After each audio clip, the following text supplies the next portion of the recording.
William Leon Phelps, a 20th century American author, said that the acid test of a gentleman is this: a gentleman respects those who can be of no possible value to him. And that made me think about Jesus. Instead of courting the approval of the power brokers of the day, Christ ministered to the lowly, the hurting, and the needy.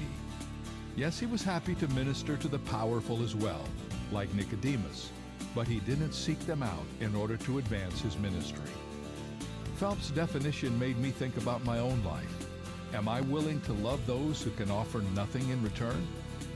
This is David Jeremiah encouraging you to get on the road to new life. Discover how God values people on Route 66. Route 66, driving the word home. Log on to Route66Life.com and get your roadmap for life. Route 66. Start your journey home today.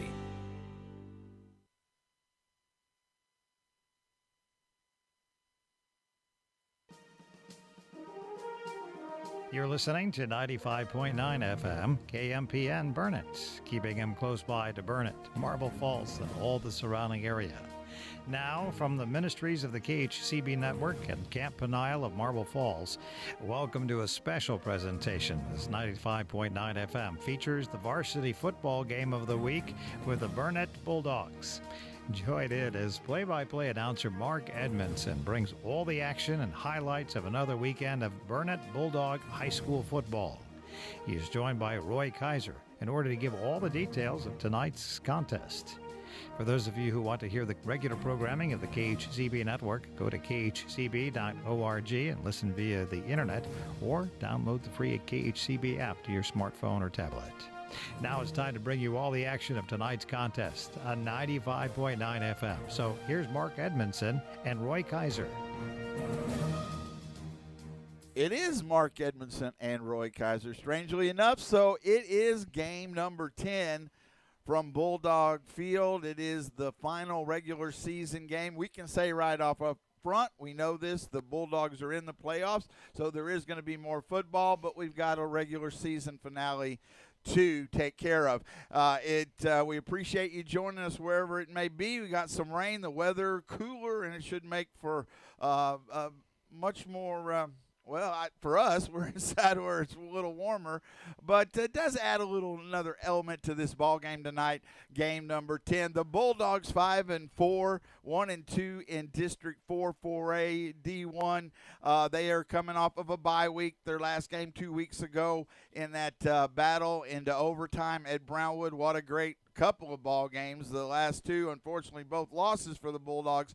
They came up short, going for two in the first overtime, and lost that one to Brownwood 31-30. Playing the state ranked, and you can see numbers from 2 to 5 somewhere in there that the Stephenville Yellow Jackets come to town. They are 8-1. They're only lost to an out-of-state school, to a Louisiana 6A team. They are 3-0 in district. And a heavy favorite here tonight. They come off of a win last week, 44-0 over their rival, the Brownwood Lions. Coach Kaiser, we're going to have to see what happens here. Bulldogs, no doubt, an underdog. They're going to be against the Stephenville team. The Stephenville team is stacked with a lot of talent, and one of the beside the talent they have depth. And so this is a team to reckon with. Now, they also have already won this district. They know that, but, of course, they want to stay undefeated. The Bulldogs want to come out here and play well. If they win this game, the Bulldogs still wouldn't change anything unless probably a scenario where Marble Falls were to somehow upset Brownwood tonight. But even so, the Bulldogs want to play well, come out here. They're going to be, we already know, we'll talk about it next Thursday in San Angelo against Andrews, so we know all these things. And there's just a lot of things going on here. How do the Bulldogs push all those distractions aside and come out? And you just want them to play well. They're going to play hard, but to give themselves some momentum going into that game next Thursday in the playoffs. Well, I think they need to use those distractions to their favor. You've got a cold night at 63 degrees. It's been raining. The field is wet. The footballs will be wet. It's senior night. They're going to do their senior walk when they finish this game. So there's a lot on the line for the seniors. This is their last time to ever play in this stadium. So what's what's been our downfall have been the mistakes and the execution on those key plays. So I've been super proud of this team and watching them compete this year. And they have played every district opponent extremely tough. And we're 5 points from being playing, even though Stephenville would still be a heavy favorite, but we're 5 points or 6 points away from playing for the district title. And not only do they look good in the uniforms, but I know they're well coached, and I know they will be ready. I don't think they're going to overlook the Bulldogs, especially playing on the road. But you never know what can happen in high school football. So we saw it last year in Davenport. We defeated a highly favored football team.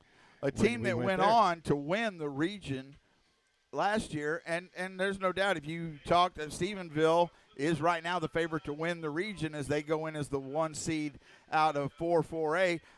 And we can talk more about that. But, there's a lot of expectations from our district to do well into the playoffs. All 4 teams, Brownwood, Lampasas being the other. So, it is a lot to say, and we talked about it a little bit last week, 2 weeks ago, that this Bulldog team going into the playoffs, they're not going to face any team that's any better. Now, they might be as good or than some of them, but than Brownwood, Lampasas, and Stephenville, which is the last 3 opponents of the Bulldogs. Going into the playoffs, Bulldogs will not be scared of anybody they face. That's a great way to put it, and I would be very shocked if all 4 teams from our district didn't get a first-round win. And I agree, and you still got to execute, but that's definitely well within it, and, moving forward after that. So, it's, again, the emotion part of it. I'm glad you brought that up, of the senior night that's going to come into play.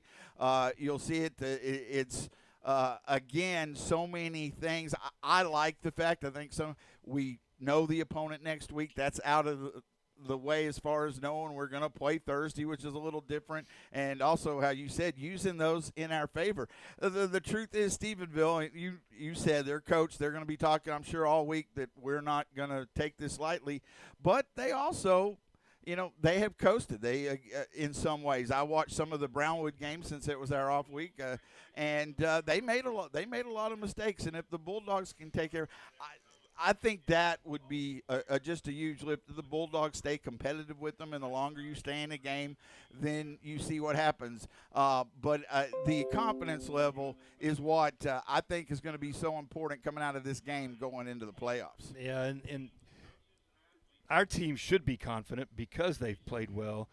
It's just been those maybe 2 or 3 plays in both games that have caused us to stumble and have that 5-point deficit that's kept us from winning a couple of district games. All right, well, we'll take our first break. We do appreciate it again. So the different ways you can hear us audio-wise on KMPN 95.9 FM here locally. Thanks to Dan helping us out tonight and, again, being with us all season, including the playoffs next week. They'll be with us on the road and on BTXSportsOnline.com. Again, go there. You can go to the YouTube channel or an audio feed there. Thanks to Chad Nelson, as always. And then as our last home game, we are through the Burnett Athletic YouTube channel as well. So the video feed there, our audio feed will be also going through that. So lots of different ways to follow the game tonight. We'll take this first break. Come back, we'll have the Coach Ben Spear show. A lot of good information, as always, from Coach Spear.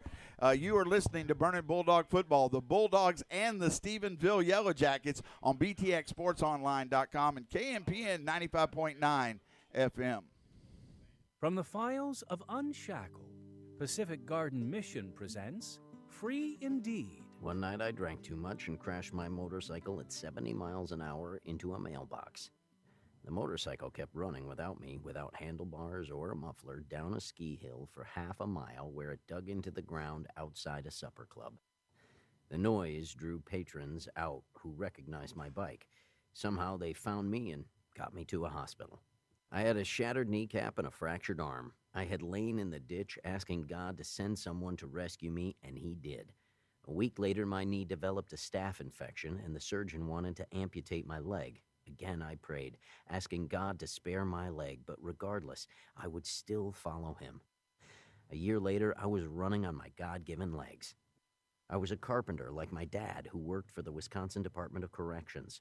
Dad was my hero after 5 inmates jumped him, and he beat all 5 of them. I learned to drink with friends to be near the fun, but I knew my life would be different. I moved to Milwaukee just as the country dipped into recession. I started my own construction company, and after 5 years, it began to prosper. Feeling empty inside, I tried several false religions. Then I started reading the Bible. I sat on a stump in the woods and I read about Jesus, who gave his life to pay for my sins. God saved me and gave me eternal life. I'm Charlie Cook, and I know, if the Son therefore shall make you free, ye shall be free indeed. If you would like to be free from the weight of sin by receiving Jesus Christ as Lord and Savior, or maybe you have questions about it, call 1-888-NEED-HIM right now. Free Indeed is a production of Pacific Garden Mission, 1458 South Canal Street, Chicago, Illinois, 60607. Email unshackled@pgm.org. Mark Edmondson back with you live here from Bulldog Field on this cool November night. Before we go to the Coach Ben Spear Show, pardon me, wanted to mention a couple of things. Had a lot of stuff going on we'll talk about throughout the night, like the Blue Bonnet District Ag Contest. But congratulations to the EDC, as they are going to state second in area last weekend, and they will be, and we'll talk about it more later, but the EDC will be performing preliminaries at the state marching contest on Wednesday the 13th, this next Wednesday, at 10:30 a.m. The finals will be announced about 5, and then if they make the finals, which I have no doubt they will, that those start at 7, so that would be then scheduled from there. But their preliminary performance will be 10:30 a.m. Wednesday the 13th. So congratulations to the directors, to Mr. Cox and the EDC, and of course the Highlandettes with Katie as well. Clinton just doing a tremendous job as always, and another trip to the state marching band contest this week, next week. So we'll go ahead and have the Coach Ben Spear Show. We'll come back, get you ready with the starters and tonight's opening kickoff, the Bulldogs and the Stephenville Yellow Jackets on BTXSportsOnline.com and KMPN 95.9 FM. It's game number 10, and it's the Coach Ben Spear Show, head coach of the Bulldogs. The Bulldogs are 5-4 after a 31-30 overtime loss to the Brownwood Lions 2 weeks ago. Please share your thoughts on the game. What is this, 2 weeks ago, man? It seems like forever ago. Going off the bye week.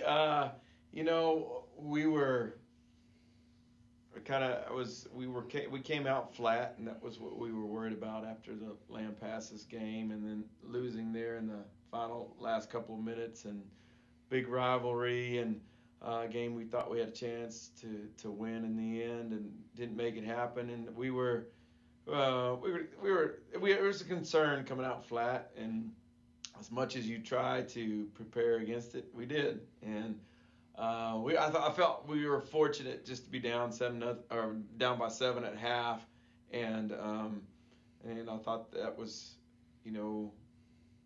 could have been a lot worse than it was. But then, it was great to see the kids respond the second half, and that's what we mainly take out of that is, you go and talk to them. It's like, man, we played 2 halves. I mean, we win. It's easy. But they came out in the second half and we made adjustments, and they adjusted and played a completely different game. I know defense only gave up 3 points, and then we go and score and 10 and put us in a chance to go to overtime. We get the surprise onside kick. We get that, and then got us a chance to win. And I think, the call there in the end is it's kind of a no-brainer. I mean, would we like to do, have a better chance or shot in the end zone maybe there if somebody didn't slip, or we rush a throw? Yes, but it's the right call just because it was a long game for the defense on the field. You're on the road. You got one shot to win it, and I think, the kids like to call, and the coaches as well, and you got to trust your coaches and trust your kids in those moments. And we're going to have another one of those probably, and down the road, and So how we handled it last time and going forward, they'll be ready for that situation again. The Bulldogs are coming off their bye week, as you mentioned. Was it useful for the team to prepare for this game and the playoffs? Yes, just getting a little bit of rest. I think right now we're probably the healthiest we've been all year. Um, and it was just to shut some guys down. We went back to some basics on some things in practice, cut back practice times, and just give not only the kids but the coaches a break from each other. And they'll come back and they're excited and we're excited and want to see each other again. And you get a little shot in your arm to, hey, we're down here, we got one district game left, and then we're hitting the playoffs. And so I think it does well for everyone to get that little break. And later in the season, it's harder, but boy, it's more. Boy, you sure soak it up with the chance you get when it finally gets here. The Bulldogs host the state-ranked Stephenville Yellow Jackets in the regular season final game. What can you tell us about Stephenville? Stephenville's very good. Yeah, they're top. They're in the top 5 in polls in the state. Some of them have number 2. Some of them are 3 or 4. Very good team. They're actually projected to win our region, and rightfully so. And the biggest thing you have is they're well coached. They have good players at each position, and they have depth.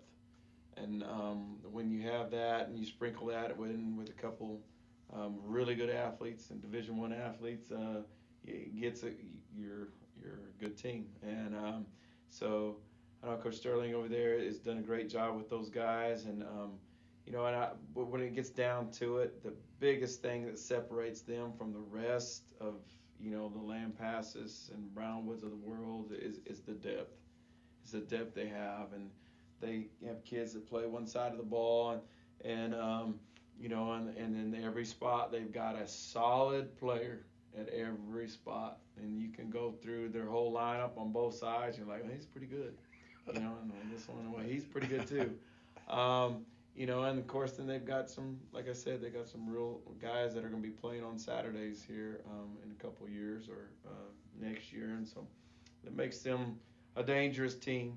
But I like what they do there. They're pretty disciplined, and they do a good job with their kids, and we respect them and who they are, and hopefully we'll get after them tonight. The Bulldogs are in the playoffs, and the seed and opponent unlikely to change. Does that play into the way this final regular season game will be managed? Yes and no. So Perfect yes, coaching. yeah, that's it. Yeah.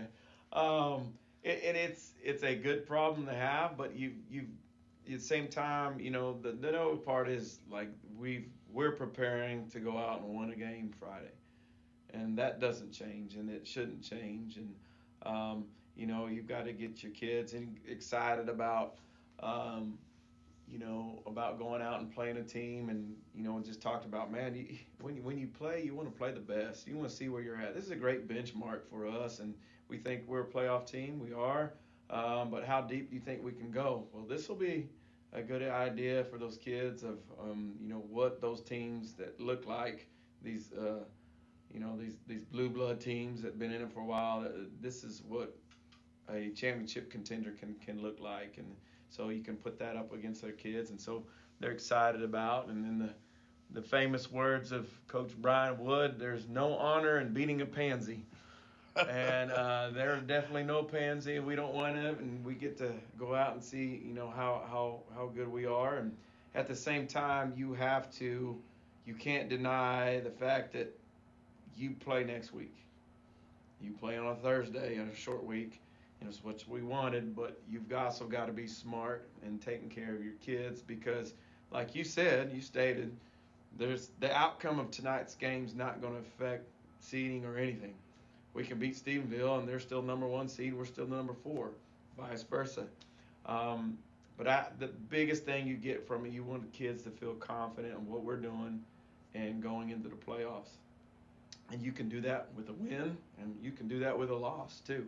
And if they feel like they can compete with them and lose a game, well, we'll see them again in 3 rounds. and they're not going to be scared of it, and it'll be a totally different game when that comes about. But at the same time, you've got to be smart, because this is what we talked about earlier. You can't let a loss this week beat you next week. Different teams, different philosophies and concepts will come into play next week, but at the same time, we got to be healthy and we got to be ready for them. So we're going to give it our best shot. We're going to go at them, and we're going to get out after them in the first half. We're going to see where we are at in the second half, and then, we're going to just shorten the game as much as possible, and then go out and try to win it in the end. And then we got to be smart too, and got to get ready for next week. Thank you, and as always, good luck. Mark Edmondson, Roy Kaiser back with you live. Appreciate it as always, Coach Spear, and all that he helps us. And he's so busy, obviously, and we appreciate the time. Always such good information. We'll go ahead and we'll get how we get here. Let's start with the district, if you have that. Where are our district standings real quickly? Yeah. This will be the playoff seeding. Yeah, we'll start at the bottom with Marble Falls at 0-3. The Bulldogs are 1-2. Brownwood Lions are also 1-2. They play Marble Falls tonight. Lampasas is 2-1, and then Stephenville, the opponent tonight, is 3-0. And that should be it'll be all things considered, should be Stephenville will be the 1 seed, Lampasas the 2, Brownwood the 3, and Burnett will be the 4 seed, playing the opposing seeds out of, I think that is 5-4, I believe, Andrews. And we did have an opponent from that, San Angelo Lakeview is in that, and that'll be Stephenville's first round opponent. And that is, that's a tough first round draw for anybody. So now, how the Bulldogs got here, and you always it is amazing to me how quickly a season goes. Now even cool weather and some rain, which we hadn't had much of during this last several months, but started back on August the 29th. Laga Vista won in the final seconds here in Burnett, 23-20. Game 2 at Eastview and Georgetown against Eastview, and they really dominated a very good team. The Patriots there beat the Bulldogs 51-0. Then the Bulldogs got their first win of the season on the road September 13th. Little River Academy defeating the Bumblebees 49-35. Then it was several close games in a row at Fredericksburg. The Bulldogs were able to hold on with the defensive stop late in the game, won that one 22-15.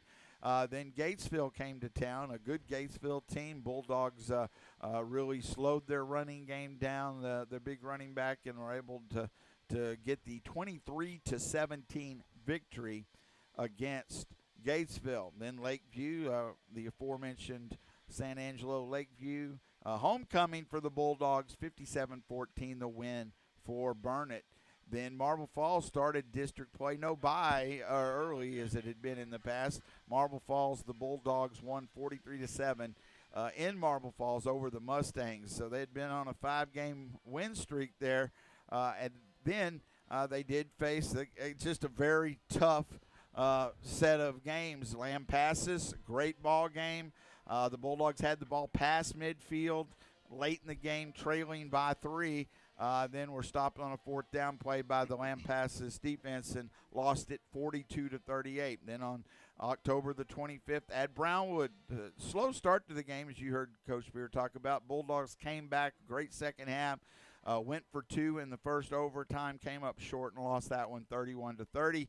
And now they are here to Stephenville. That's how they got to this 5-4 record on the season.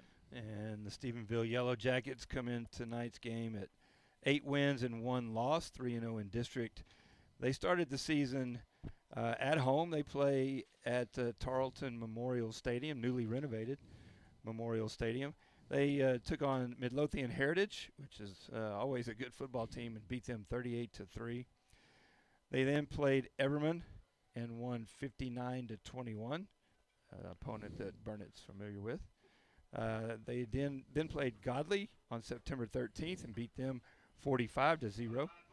Then took on the Abilene Wiley Bulldogs and beat them handily 49-27.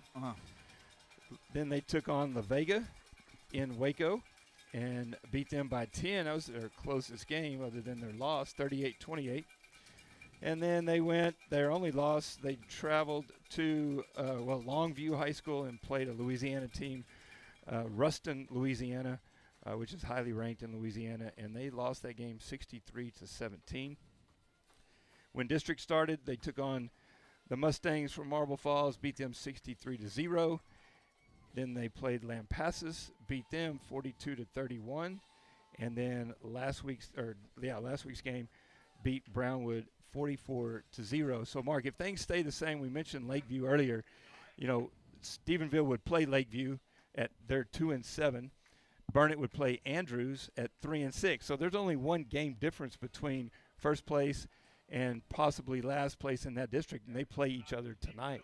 So you never know what might happen. I'll let you get we're about to have the captains. Both teams on the field. Bulldogs in their green jerseys with white numerals, black pants, white helmet with the Bulldog coming out of the state of Texas on the logo.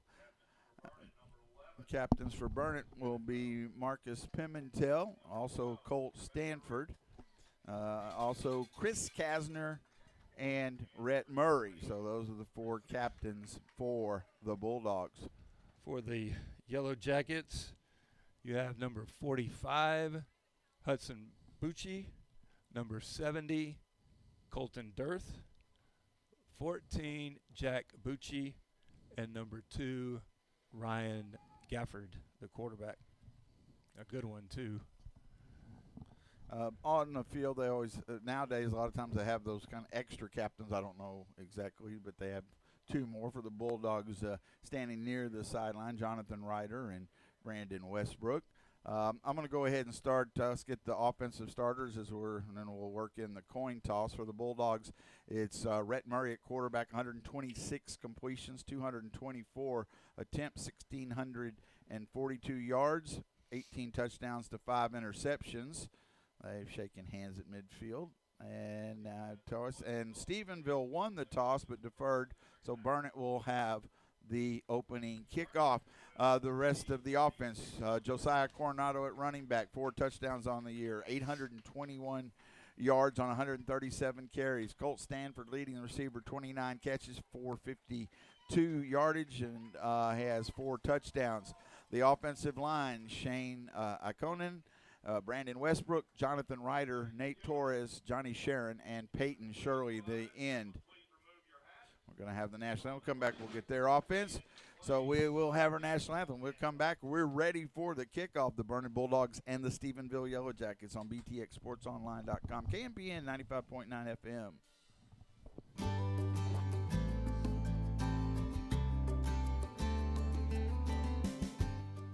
It's one thing to know what God's will is for you in a situation. That is, what He wants you to do. It's quite another thing to follow through and do His will.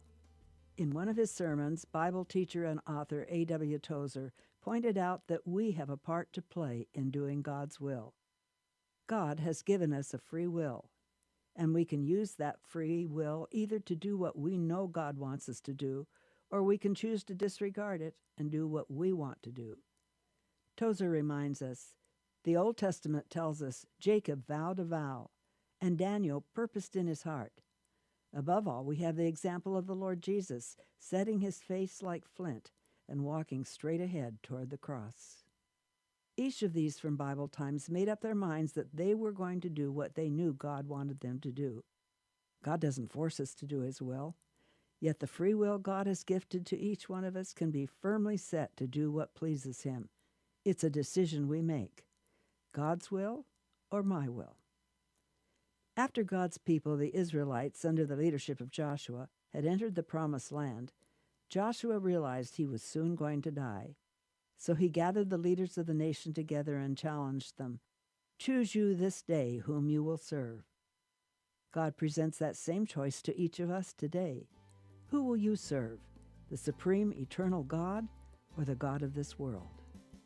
Joshua made his decision, and it has echoed down through history. But as for me and my house, we will serve the Lord. You've been listening to Encouraging Words with Darlene Sala. Visit guidelines.org for more.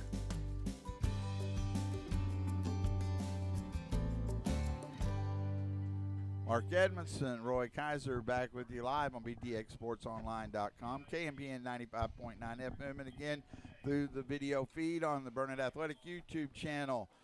We're ready for the kickoff. We'll get the rest of the starters here in a little bit. The Bulldogs will get the opening kickoff. Interesting formation. I have three guys right at the 40-yard line, just behind where the ball is teed up. Bulldogs have two back deep. Stanford is back along with Laidler, and this is a high kick and fair caught at the 1-yard line, which are right at the end zone. But either way, it'll bring it to the 25 where the Bulldogs will start. Thank you for listening to Burnett Bulldog Football on KMPN 95.9 FM, BTXSportsOnline.com. Stephenville, Mark, has a really good defense, and one of the celebrated linebackers for the Yellow Jackets is Hudson Bucci, who averages 12 tackles a game. So and he's a junior, and he was a solid player last year as a sophomore. So looking for him to do good things, and they're big. Bulldogs split two receivers wide right, one to the left, short side of the field. Coronado to the left of Murray on the first play from scrimmage. Murray waits, sends a man in motion. Tries to get the hard count there. No jump by the Yellow Jackets. Now two receivers split wide left. They'll hand it off to Coronado on the first play, and he lowers the shoulder and gets a few yards to about the 28-yard line, a gain of 3. And I think against a team like that, there was a little hole there. Coronado runs hard. He was hit by the big lineman and then the linebacker, but you get 3 yards, 2nd and 7. Well, and they attacked Colton Dirth, who is a junior at 265 pounds, Mark. So we're going right at him. Two trip receivers to the right, none on the left. Now Coronado in the backfield with Murray on 2nd and 7. Snap back, Murray rolls. He is going to throw, does have time, and then the pass is incomplete, trying to get it to Williams kind of low. But he had an opening spot and rolling him away from the defense. Bought him time, but it's incomplete now, 3rd and 7. Well, you pick that first down if you get that completion. Yeah, if it was a little more accurate, Williams was open. 3rd down and 7 for the Bulldogs. So they come out trying to move it down the field with the pass, and now you think passing situation, which Stephenville knows, 3rd and long. Two receivers right, one to the left, two backs in the backfield. Murray gets the snap. They do hand it off on the delay, and Coronado, I believe, with the carry, gets to the 30-yard line, a gain of about 2. And that'll bring up 4th down and 5.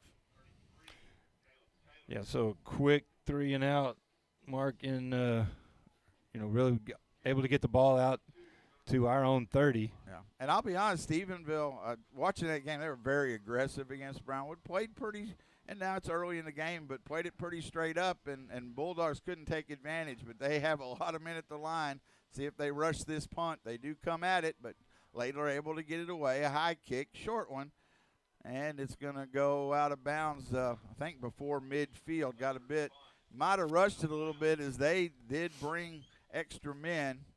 Let's see, they're going to end up marking it on the Burnett side of the field at the 45-yard line. So Stephenville, even with everything their offense brings on the field, has a short field to work with.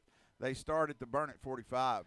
Burnett will come out in their 3-4 defense, and I'll try to get some of these starters here in a second. So two receivers stacked on the right, one to the left. Gafford, the quarterback, sends a man in motion. They'll hand it off to Wilkerson on the first play, and he moves forward to about the 40. And I just say this, I didn't know it till last week. I believe that was Wilkerson with the carry, or was it Zero? It was 0. Yep. Yeah, that is Wilkerson. 2 years ago, he was in Comanche, and during my retirement, I get the Bulldogs to jump there. There's the flag, free play going deep at the 5 and incomplete. Bulldogs did a good job on coverage on number 11, but they got the Bulldogs to jump that time with the hard count. and it's going to be a first down after the 5 yards. Yeah, it made the Bulldogs pay a little bit with their own medicine and making them do, what Murray does so well. Trying to go to Twiggs Montgomery, but couldn't get it to him. Noah Billick, number 44, Evan Joyner, 56, and 7, Riley Howe will anchor the line for the Bulldogs up front. Wilkerson was at Comanche when I subbed a few times, and he had transferred over as a senior to Stephenville. He was a 2,000-yard rusher for Comanche 2 years ago as a sophomore. 1st and 10 from the 34, slings it out to Gentry, their Texas Tech commit, and then he slips. So this has been a rainy night. It's not raining right now, I don't believe, and he tried to make a cut. He's going to get about 9 yards anyway, but that might help the Bulldogs a little bit. Quick cuts, he slipped there and brought himself down, 2nd down and 1. Well, Gafford has a lot of ways to throw the football, and that angle was down low. Sidearm. Yes, he does throw a bit sidearmed at times. Snapback, swings it out to Wilkerson, who has a lot of space. He gets to the sideline and then closed down at about the 19-yard line. Did a pretty good job of getting over there, but he does get the first down to the 19-yard line. It'll be 1st and 10 on the swing pass. Number 11, Twiggs Montgomery, with a pretty solid block on the Bulldogs, but the secondary was able to close that up pretty quickly. 9:20 clock runs here in the first quarter. First offensive possession for Stephenville. The Bulldogs punted on their first. Gafford throws it out to Gentry. He makes the catch. And there's the other problem with Gentry. Makes one man miss, is going to make the second miss, and the Texas Tech commit goes in from 19 yards out. And in open space, we only had 2 guys over there, and it just wasn't enough. He just went around them. We played some good athletes, Mark, but not sure I've seen anyone that quick this year. 19-yard touchdown to Gentry. That was just a setup, put his foot in the ground, and he was gone before we even knew it. So the extra point, 19-yard touchdown from Gafford to Gentry. Extra point. High snap, but they get it down, and the kick is on the way, and it is good. We're going to go ahead and keep it here. 9:05 to go in the first quarter. Stephenville 7, Bulldogs nothing. We can't do anything on offense. Short field. It was set up for a quick score, and then they took care of the rest. Yeah, good strategy coming out, playing defense, try to get the Bulldogs pinned back a little bit, and it worked for them. Bulldogs went 3 and out, and then didn't take them but, 4 plays to get it in? Yes. But, yeah, you can see the athleticism of him. I mean, he caught it at about 2 yards, and we had 2 guys in the open field that just were not going to be able to get there. Yeah, his quickness and speed exhibited on that play. Just as he caught it, he was just able to outrun David Prather, and then Stanford had him on the sideline, but a really good fake and pushed him back inside, and just which really is what he wanted to do, where he should have had some help, but just nobody there. So 7-0, the Yellow Jackets, the state-ranked Yellow Jackets, lead here in the first quarter. They're lined up to kick off again. Again, 2 back deep for the Bulldogs, Laidler and Stanford. Another kick. It'll go into take a bounce into the end zone. So the Bulldogs will start again at the 25. So let's just be honest. The Bulldogs' offense, if this is not going to be an extremely, extremely long night, they're going to have to put some offense in, at least run some clock, move it down the field. And in that last drive, they had some opportunities, and you've just we gained 5 yards on 2 rushing. They had time to throw the pass. We're going to have to execute just to stay with them right now. Yeah, this is that good a team. That's the right word, is execution, because Murray had Williams open, just threw it too low, and that would have been a big game. 2 receivers to the right, 1 to the left on 1st and 10 from the 25 for the Bulldogs. Their second possession. They trail 7-0. Murray going to hand it off to Coronado, and he has a little space, and he has a block. He'll have the first down. Nice job. And Coronado, we've run against tough teams. We put 38 points on Lampasas, and that was good blocking up front. Coronado gets 11 yards to the 36-yard line and a first down. And he does such a good job running the ball following those blocks. Yeah, no doubt. And really with some good blocks on the end by 55, Nathan Torres. Trip receivers to the right. On 1st and 10. Snap back to throw. They get it out to Pimentel. He's trying to get to the edge, and he does a little bit, but they've just got too much speed for us to be able to get wide for the most part. He picks up a couple of yards. Pimentel just can't get around the corner. Even though the blocks were there, it'll be 2nd down and 8, a 2-yard gain. I'd say speed, but I'd also say strength too. These are some athletic-looking defensive players. Now, I will say they ran it down to about 15 seconds on the play clock. I wouldn't mind us running it down further. Now they look to the sideline.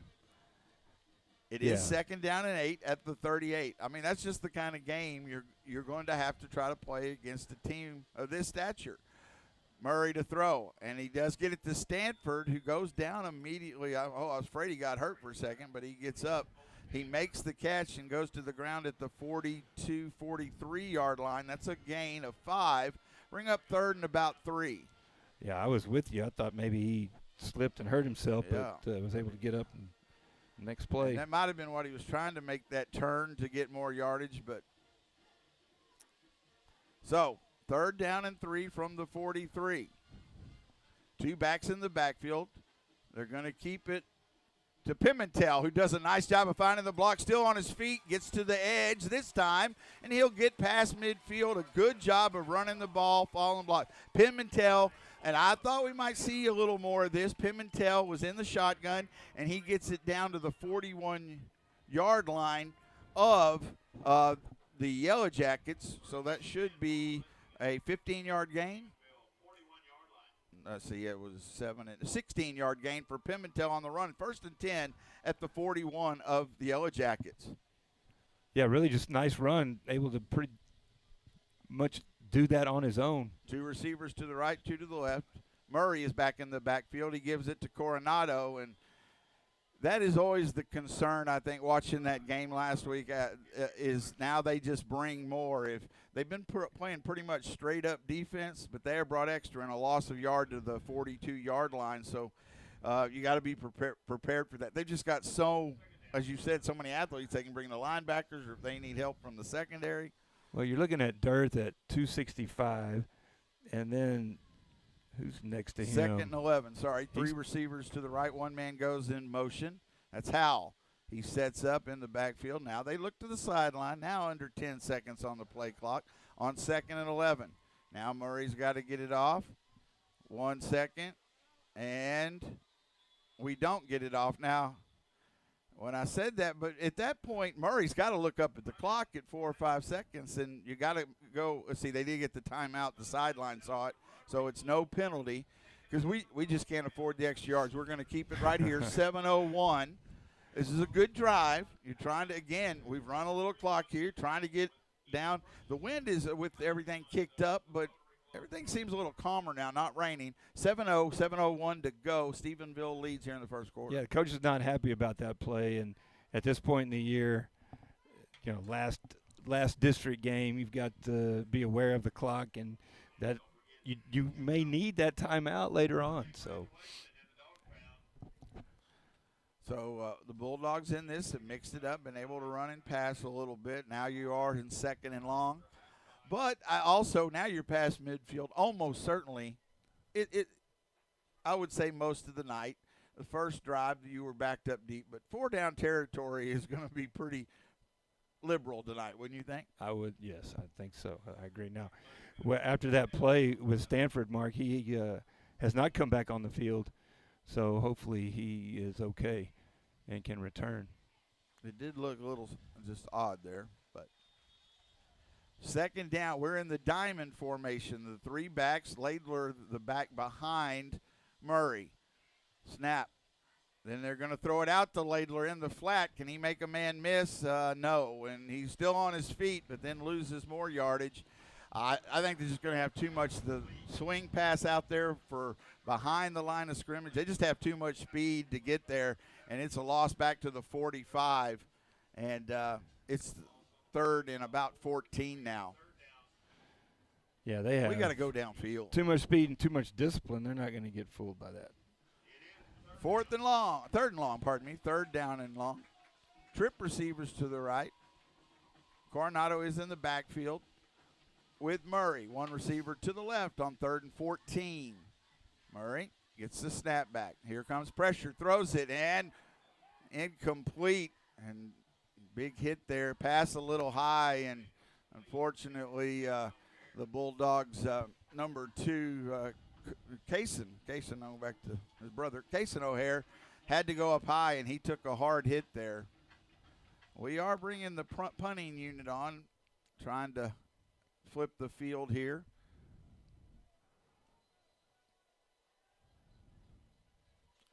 Laidler to punt. He stands about at his own 41-yard line. Snap back.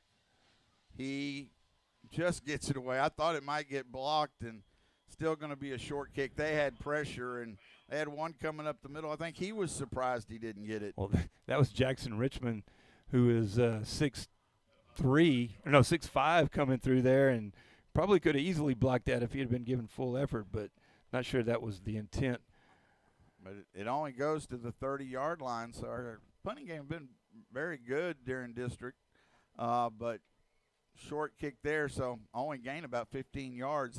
Stephenville start at their own 30, leading 7-0, 6:09 to go. 2 receivers to the right, 2 to the left. Gafford at quarterback. Snap. He's going to throw it again just out in the flat. Catch is made, and going to be a gain. Bulldogs nice gang tackling, but not before number 15, Bryson Powell, picks up 7 or 8 yards. Let's see where they mark it. Yeah, Mark, he was wide open. We're playing way off. We hit him hard with a lot of Bulldogs. 9-yard gain. Just too much room there. Yeah, we are. They can complete whatever they want at 5 or 6 yards. We're standing back now, trying to come up a little bit. 2nd and 1 at the 39-yard line. Gafford going to throw it out, swings it out to Gentry again. Fortunately, this time Gentry just didn't have enough room on the sideline to really use his speed. He'll just get the first down to the 43-yard line, a gain of 4, but a 1st and 10 for the Yellow Jackets. You just get the idea that they could dink that all night long and then just send him deep, and he's going to be 15 yards behind everybody. Yes, you do get that feeling, and that's watching them on tape. They have done it all year. This time a reverse to Gentry, and he has a lead blocker. He ran past that in a hurry, and we're good tackle. Ball's on the ground. Come on, Bulldogs, get it. They're saying he's out of bounds, and he dove for it, but we couldn't get it before it went out of bounds. There is a penalty. I think there's a hold. Yeah, it's coming back.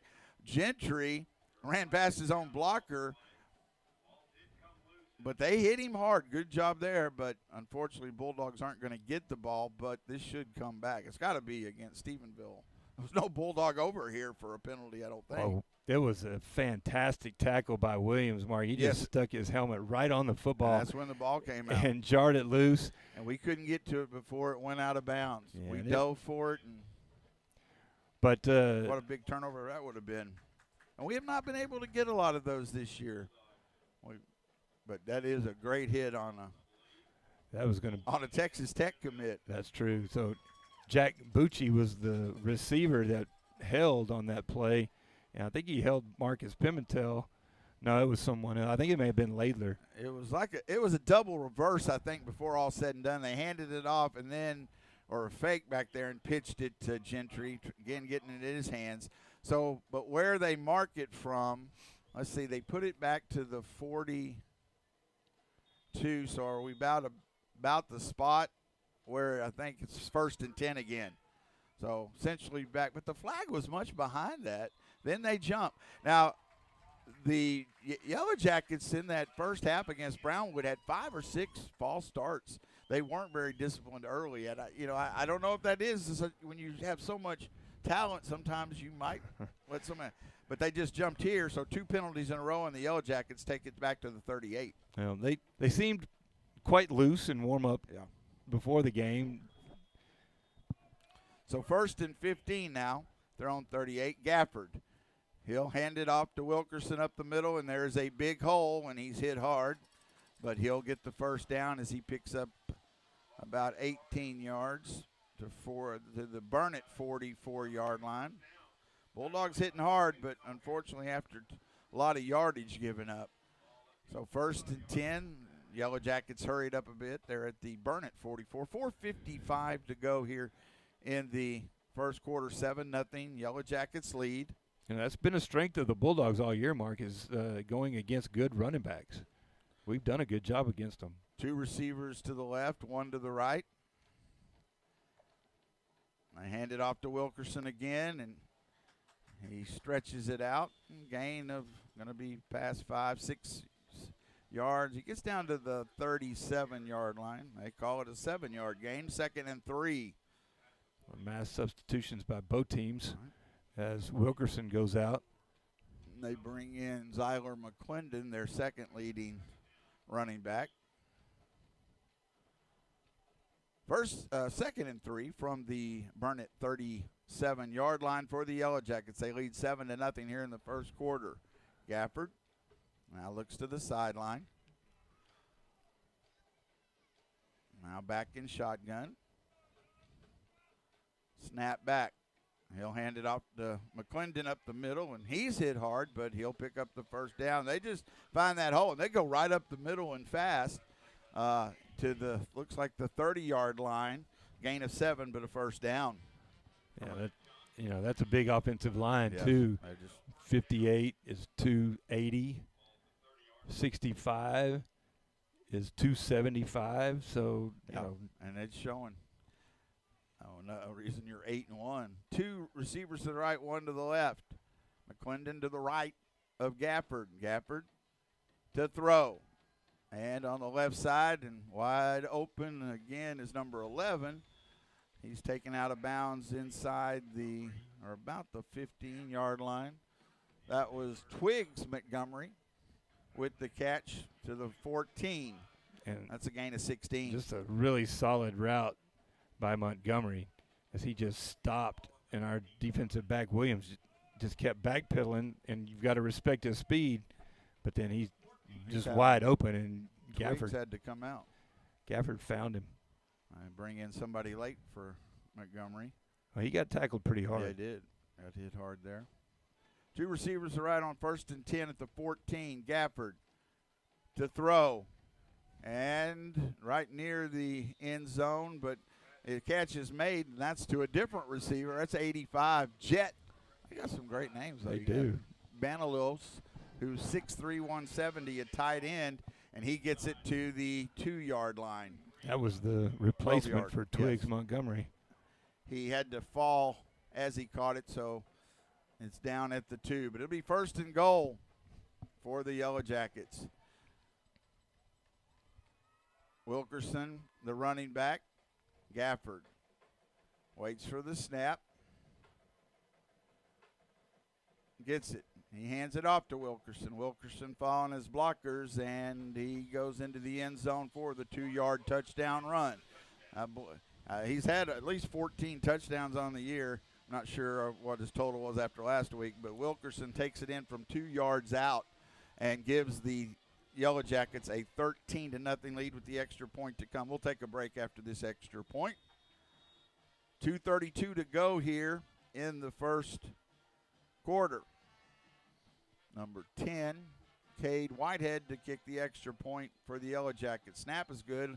Kick is on the way, and it is good. We'll take a break with 2:32 to go in the first quarter. Stephenville 14, Bulldogs nothing on BTXSportsOnline.com and KMPN 95.9 FM. Have you ever felt burdened, broken, or worthless?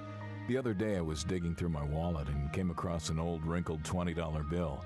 If I offered you that bill, would you take it? No matter what I do to it, that $20 bill has value because of what it is, not how it looks or where it's been. You may feel worthless, but you're not. You still have value to Jesus. To learn more, call 888-NEED-HIM or chat with us live at needhim.org. Mark Edmondson, Roy Kaiser back with you live. It is 14-0, 2:32 to go in the first quarter. The Bulldogs had a bit of a drive, got past midfield, but couldn't keep it going. And right now, I just don't see how we stop their offense. It's just that good. Well, they've got, we played some teams this year that had a lot of weapons, including the 2 district teams that we lost to, but these guys are loaded. I don't think any of that's why they haven't been beaten by any other team in the day. They really just the whole package with the offensive line and. Gafford is so good at distributing the football and gets it out so quickly. Who do you look at? I mean, you can't key on anybody. Well, and they run such good routes as well. And it's kicked off again by the Yellow Jackets, and they'll go into the end zone. And so the Bulldogs will start their third drive at the 25. And the Bulldogs just looking for right now the offense trying to put something together and see. Got to try to get some points on the board. Knew it'd be this uphill battle. Again, we've got some here. We'll update a few other things as well for the going on.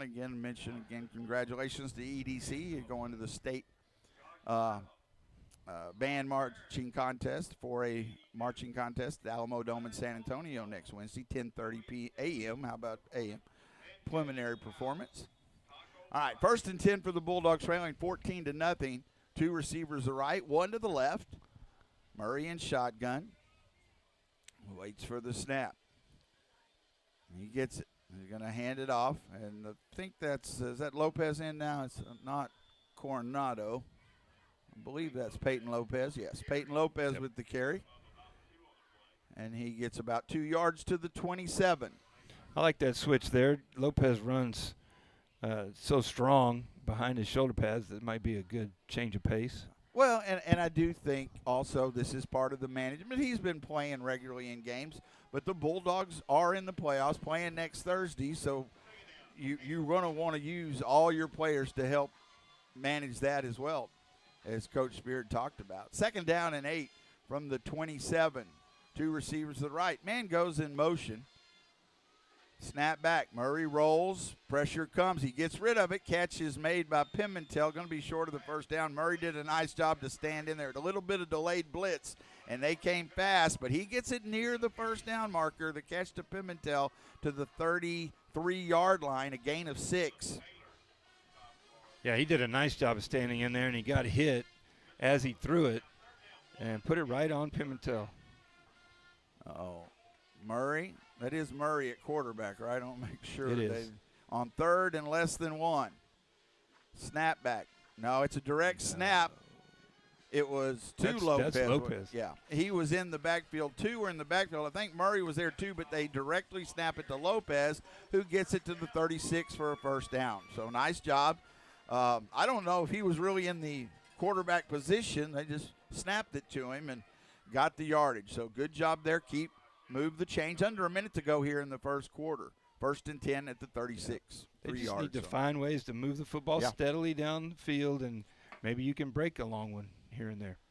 On a little wet field, it's easy. Somebody could slip on the defense as well. 1st and 10, trip receivers to the left.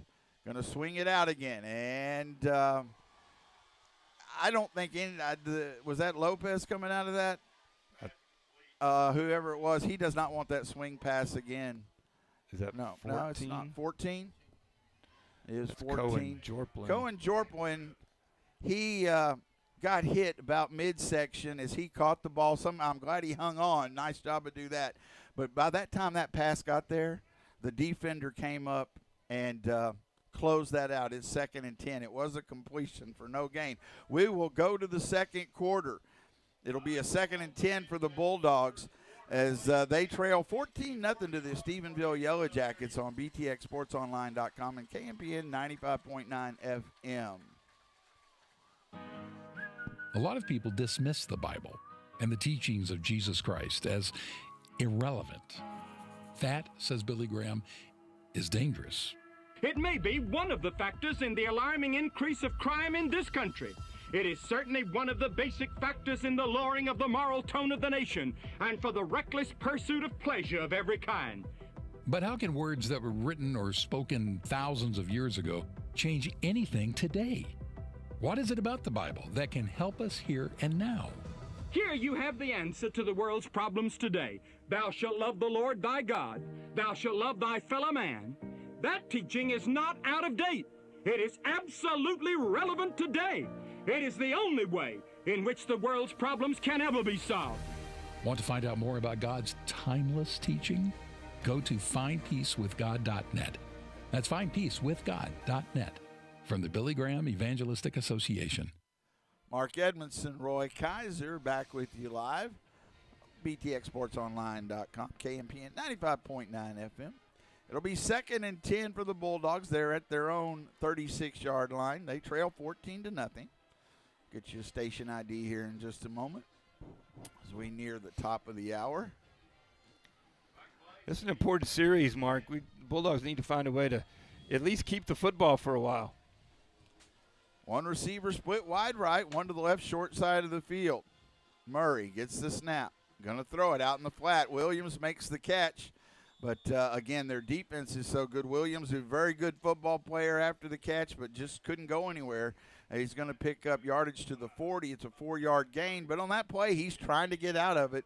But it's just a solid tackle right on him as he makes the catch by the defense. 3rd and 7. Yeah, Willis Jackson, the defensive back, number 8 for Stephenville, was had some closing speed right there, and Williams is not able to go anywhere. 3rd and 7. We'll have a station ID after this play. 2 receivers to the right. Pistol formation. Murray going to fake it. Throw it out in the flat to Williams, trying to get blockers. Williams is going to get the first down just on a lot of effort. It's a first down up to the 48. Again, the swing pass. That was a little more online, had some blockers, but Williams had to make 5 tough yards after the catch, first down. You're listening to Burnet Bulldog Football on KMPN. Burn it. Big first down there. Again, great effort by Williams. Just lowered the shoulder and kept fighting through tacklers. That was a gain of 8 on 3rd down. 1st and 10 at their own 48. Yeah, because of that effort, Bulldogs are able to move the chains and keep the drive alive. 1st and 10. 2 receivers split wide left. Pistol formation again. Now they move the running back. I believe that's Lopez to the right of Murray on 1st down. They will hand it off to Lopez. There's a little seam in there and got a nice positive gain. Liked that he didn't hesitate. Saw that seam. And he gets past midfield to the Stephenville 47-yard line. That's a solid gain of 5 and will bring up 2nd down and 5. Yeah, really good job of blocking there by Shane Ikonen to create that gap for for Lopez to run through. So 2nd and 5 and letting the clock run down. We're down 14-0. 10 minutes to go here in the first half. Bulldog Field, final home game, senior night here. I'll get to walk the field after, and always a great moment. 2 receivers to the right, 2 to the left. Man goes in motion. Now they're going to hand it off, and not much there. Again, Lopez trying to get a little room, but they got penetration, the big defensive lineman, so they'll give it no gain. Stays at the 47. It's a 3rd down and 5. Yeah, huge number 70, Colton Dearth, 265, just manhandling. He looks bigger than that. I think they weighed him on. I'm sure he looks bigger to our players that are down there, too. He's pretty big from up here. That jersey is. Well, we really didn't even touch him on that play either, Mark. We our guard pulled, and he just fired through the gap. So another important 3rd down. 2 receivers to the left to throw. Pressure comes, gets rid of it, and incomplete. Little high, trying to get it to Case and O'Hare, and it's incomplete. Bring up a 4th down. Let's see what I'd like to go for it. We have not showed that we can slow them down, and honestly, the kicking game, they've almost got it. It looks like the offense is staying in there. Try to pick up these 5 yards. You're on Stephenville's side of the field, and the Bulldogs do. Like they will. 2 receivers to the right, 1 to the left. That's Williams, and he's got single coverage over here. This may be your get them to jump play. Yeah, definitely something they could try. Murray now back in shotgun. On 4th and 5, they do snap it. He rolls. Pressure comes. He throws. And let's see. It was at the sideline. I don't see a call over the yet. Looks like it was incomplete, I think. Trying to get it to Pimentel and couldn't get it. So it's a turnover on downs. They tried to go to the sideline, and Murray was running to his right and weren't able to make the connection. So it's 1st and 10 for Stephenville at the 47. Right call there, no doubt. And you had to try to stay on the field with the offense. Well, they tried to flood that route with two receivers, one above the other, and just really neither one of them were open. And really on the play before that, the Bulldogs weren't going to be able to pick up the first down had they completed it. Empty backfield now for Gafford. He throws it out, and don't know if got a hand on that one. Somebody, we come through and get a hand on it. I think Wilkerson made the catch, but diving to the ground, so only a 1-yard gain to the 48. Yeah, that was Pimentel coming through from the defensive end spot and able to get a hand on it. Oh, she got 2 on it. I think that's what he was kind of thinking. It looked like, because he could have been going the other way. Nice anticipation. 2nd and 8. 2 receivers to the right. Now he throws it out. Again, wide open is that Twig again? No. Yes. Yes, it is Twig back. No, that's Bryson Powell. 15, Bryson Powell. He doesn't get the first down. He gets to about the 45-yard line on the Burnett side of the field. It'll bring up 3rd and 2 after about a 7-yard gain. 3rd and 2 for the Yellow Jackets. 8:04 clock runs here in the first half. We have slowed the game down some here. Just find some way to get them off the field on defense. 3rd and 2. Snap back. They hand it off to Wilkerson. He follows blockers. He has the first down and still on his feet to the 36-yard line. He'll get 9 more yards. That is a lot of blockers to follow. Yeah, I think it's just the Bulldogs just haven't seen a team that is this big and this athletic up front. You know, I was trying to think back to Eastview. It was so long ago. They were very athletic and they were big, but this is a special team as well. Bulldogs almost jump. Clock runs. It's 1st and 10 at the 36-yard line of Burnett for the Yellow Jackets. They lead 14-0. 7:21 and counting here in the first half. Stephenville, Gafford to throw. He's looking deep. He goes deep. Has a man, but overthrows him. He had, I think it was 19, Jaden Lujan, and he's a tight end at 5'11", 205. I was like, that's not a wide receiver, big young man as well, but it was over his head. He did get behind, but it's 2nd and 10 on the incompletion. Well, so did Gentry on the wide out to Gafford's right. Could have really had either one, just overthrew him. So 2nd and 10 from the 36 for the Yellow Jackets. Maybe the most errant pass that Gafford has thrown all night. You're right. McClendon is in the backfield now with Gafford, and they will hand it off to him, and he finds a hole, gets past the 30 to the 29. That's a gain of 7.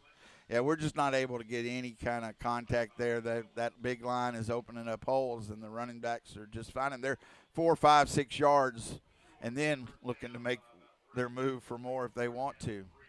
29-yard line, 3rd down. It is 3rd down and about 3. And you can't really stack the box because Gafford just picks you apart with athletic, fast receivers. 2 receivers to the left, 1 to the right on 3rd and 2. They'll hand it off to McClendon, and he finds a hole, still running and just following a blocker, and hard to get him down, not taken down till about the 20-yard line. Gain of 9. It'll be a first down for the Yellow Jackets. Clock runs at 6:29 in the first half.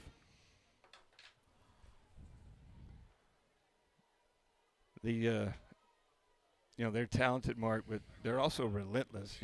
It's pretty much every play that there is a lineman that is laying on top of a Burnett Bulldog or pushing him back. They got 2 receivers in the backfield, 1 to the left, 1 to the right. We'll try to give you some results of some other things going on. We mentioned EDC, but a lot of other stuff. Snap back. They hand it up on the sweep to McClendon, and the Bulldogs do a nice job of following that up. Get it to about the 17-yard line, gain of 3, 2nd and 7. I want you to mention the state cross country when you get a chance here in a moment. Yeah.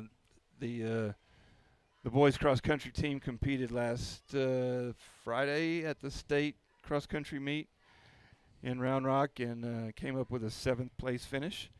And just really proud of Coach Jones and Coach Weldon and all those young men. 2nd and 7. Congratulations to them all. For the Yellow Jackets. Pass, right? Oh, and Gentry doesn't catch it. It was the slant, and Gentry knows it, as he probably – it would have been hard not to get him into the end zone, and it was right on. But he didn't come up with it, so it brings up a 3rd and 7 as that ball was slung in there hard. Yes, right. it was. It was a nice throw right in his hands, and I really like that route. And the Bulldogs have yet to run that play, and they've had some success throwing that slant. 3rd and 7 from the 17. 2 receivers to the left, 1 to the right. Gafford, he has a pocket, throws, middle of the field, and open at the 5 is that tight end, but it'll be a first down. They tackle him there. Laidler tackled him. Banelos, but unfortunately he just found that spot, and Gafford put it right on him at the 3. 14 yards on 3rd down makes it 1st and goal from the 3, leading 14-0. Stephenville knocking on the door, 1st and goal at the 3-yard lines. Wilkerson in the backfield to the right of Gafford. Now he goes empty backfield. They look to throw, then puts it up, and I don't know how he got it there, but I think we made the tackle short of the tackle. That's Ochoa, I think. He did, as he takes Powell down. I don't know how he got the pass out there. He had somebody in his face, but Gafford does get it to Powell, but he's tackled at the 1, so it'll be 2nd and goal. What a great tackle, and it was a great throw by Gafford. He on a crossing route and thought he might score. Yeah. But Ochoa just did a great job of wrapping him up. So, I'm not sure. Yeah, Gafford and Wilkerson. It's going to be a throw to Gentry, and can't come up with it. As it was a good job of trying to go up and defend by the defensive back, but Gentry still had a chance at it, and he couldn't come up with it. But I thought the Bulldog had a chance for a second, but again, what a pass by Gafford to get it over him, to drop it in there. 3rd and goal. It was a nice throw. 3rd and goal.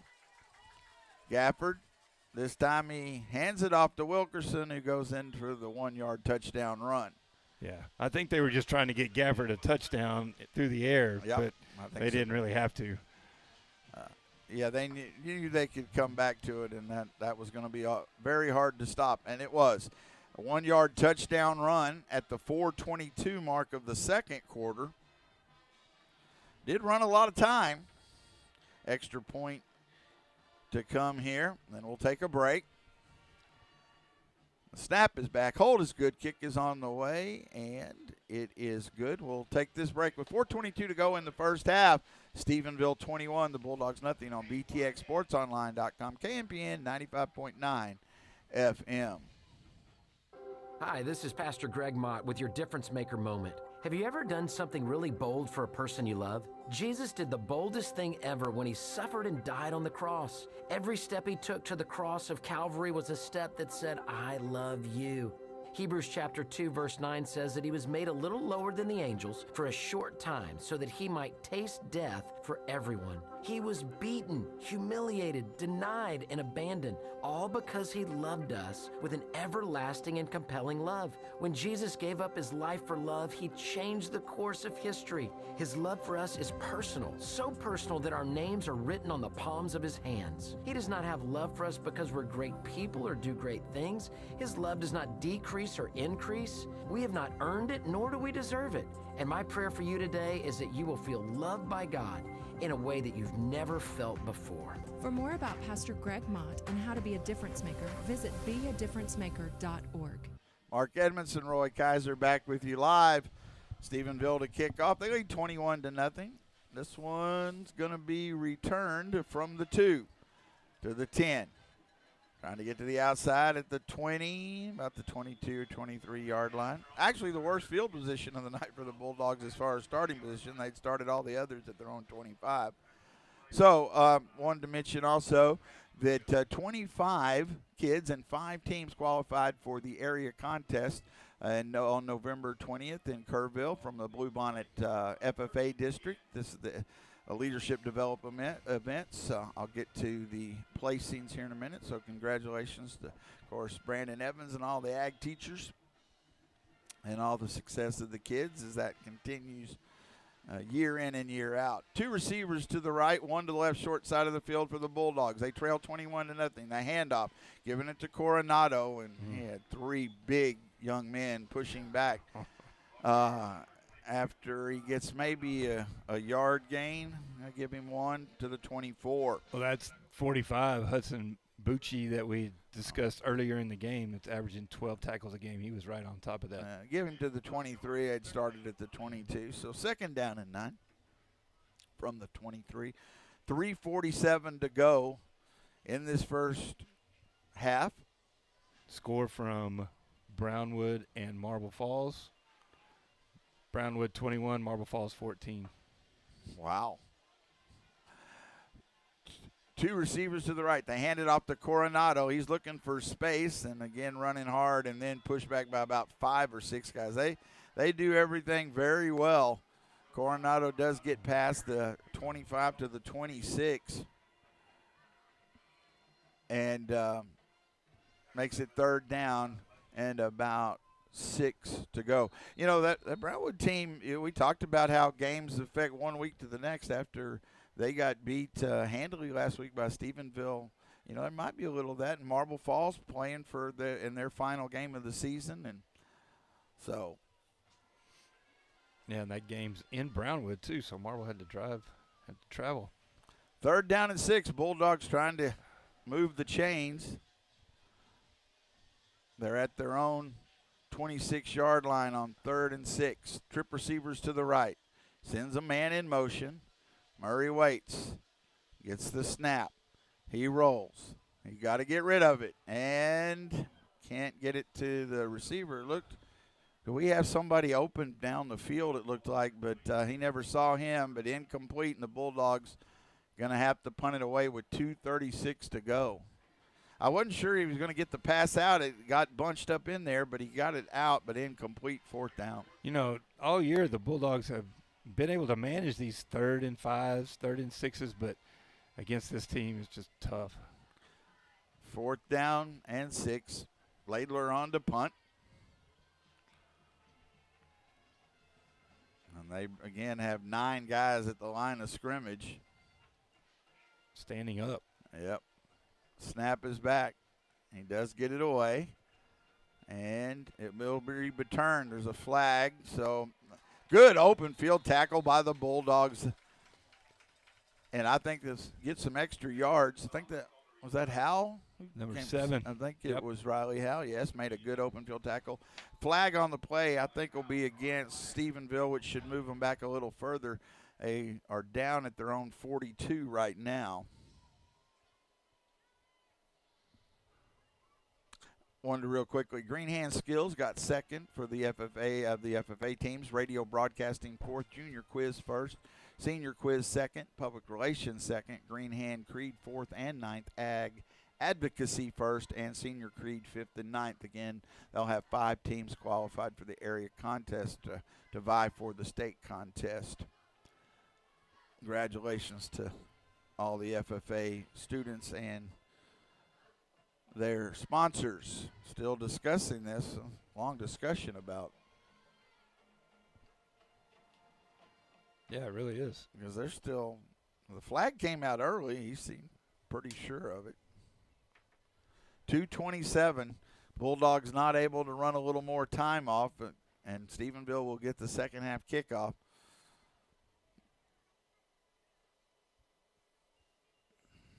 So, what if there's a clock issue?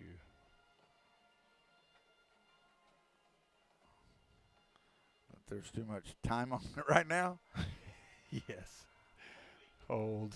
It was a holding. I'm not sure why it took that long to figure that out. But they moved it back to the 30. Probably a spot. Probably right. discussing where the spot was. All right. That sounds reasonable to me. 21-0. Stephenville leads.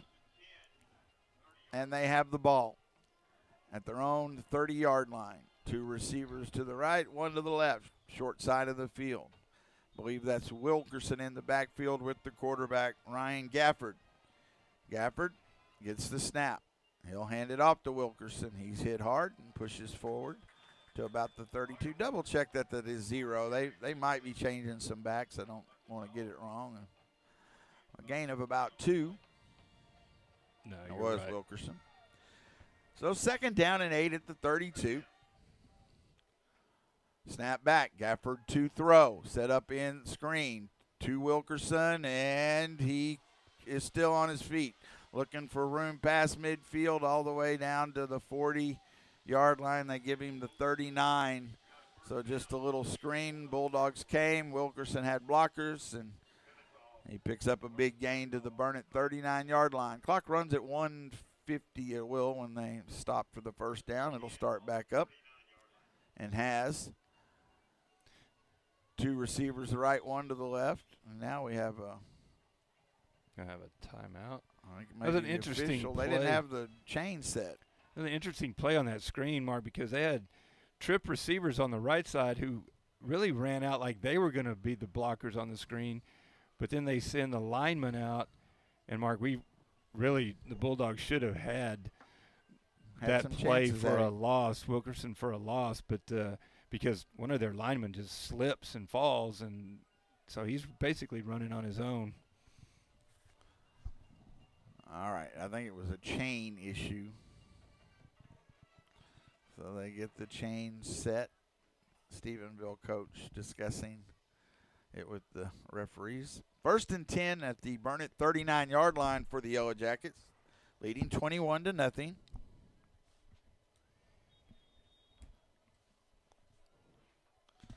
So I ran over my own cord. Gafford in shotgun. He's going to throw. He's hit up there in the air, and Gentry can't get there, and that definitely set it off course. Bulldogs been able to get a little pressure a couple of times. I was hoping that one might flutter towards a Bulldog, but it does not. Flutters out of bounds, and it'll be 2nd down and 10. Yeah, that was Evan Joyner with the pressure and really caused probably hit his arm as he threw. But Gafford still got it there, and with a chance to at least make a play on it. Gentry was off sides for a moment. Now he gets back on sides. They throw it out in the flat to Powell, and there's a lot of room there. And Powell is hit and then taken down at the 30-yard line. I think just short Pimentel with that tackle. Calf roped him. Yeah. I don't think they have the first down. I think it's 3rd and 1. Clock runs at a minute. Whoa, okay. Timeout. That's what Stephenville called timeout. We're going to keep it here. Minute 21 to go. First half. Then all Stephenville. It's 21-0. The takes from it, the Bulldogs defense, which it struggled, in the last few games and given up some big plays. They're hitting and just a lot to play against. The offense has had a couple of chances and I imagine they have 6 or 7 first downs. But against such a good team, there's just no margin for error, and we've had a couple of chances to keep drives going, and we couldn't do it, and that's where we are. I think we've had a chance or two that you could see us getting into the end zone, but without that, Stephenville's just been able to just churn this away. Yeah, we've been really unsuccessful on some 3rd downs. You look at Murray; he's 6 of 10 for 16 yards. So just not the stats just aren't there to support us getting the ball down the field. 3rd and 1. Minute 21 to go first half. 21-0 Stephenville. Gafford. And he'll hand it off to Wilkerson. Hole up the middle, and he's still on his feet. He'll get inside the 10 to the 9-yard line. That's a 21-yard gain. Actually, they get him inside to about the 7-yard line. They gave him a couple more. They hurry up. Now they snap it. Gafford to throw back of the end zone. Good coverage there by the Bulldogs. Knocks it away on that far side. That'll bring up a 2nd and goal from, I think, isn't it marked about the 7? They still have it 9 on the board, yes, but it's at the 7. Yeah, it's on the 7. Yeah, I think they're they've worked a lot of different pass plays down here in the red zone to try to get Gafford a touchdown, but none of them have been successful yet. 2nd and goal from the 7. They moved. I don't know who moved. Gentry now on the back shoulder. There's the whistle. Something that one should go against Steve. Yeah, they had. I don't know if it was in the line too, but the receiver was on the left side. I thought he was at about the 5 when the ball was snapped. It will be. I think Gentry ended up catching that over here. He did. But it'll come back. But you're right. Gentry's had a tough time getting himself set on the line of scrimmage. Yeah. For some reason. So it's back to the 12-yard line where it'll be 2nd and goal from the 12. Gafford.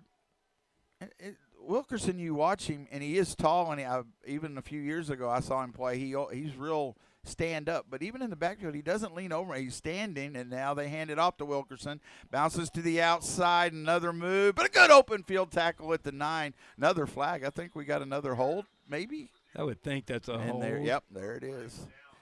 And so good job by the Bulldogs. Wilkerson, for a tall back and big back, he does move side to side well. That was a good open field tackle. Well, he's 6'1", 205 is what they have him listed as. And you're right, he does stand up tall. He doesn't put his hands on his knees or lean over almost at all. You know, I'm a little familiar with Tarleton football, Mark, and the way they run their offense looks a little bit like the way the Texans do. 2nd and goal from the 20 now. Gafford to throw. Pressure comes. Bulldogs can't get him. He runs out. Oh, he's still on his feet, taken down. All right, he didn't get away. He never got tackled. Good job by the Bulldogs. I thought he was going to slip out of that. We've had some trouble with running quarterbacks, but he hadn't had to run.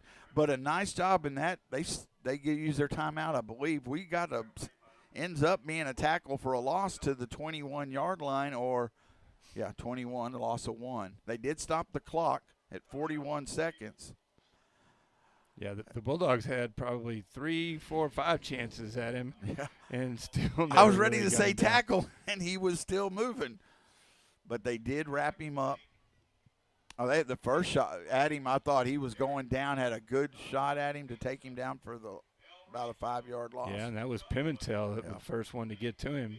And he's a solid tackler. But 3rd and goal from the 21. Now, this for the Bulldogs is, you take small victories, and obviously Stephenville believes and knows they can score from the 21 and 2 downs, but the Bulldogs have them backed up.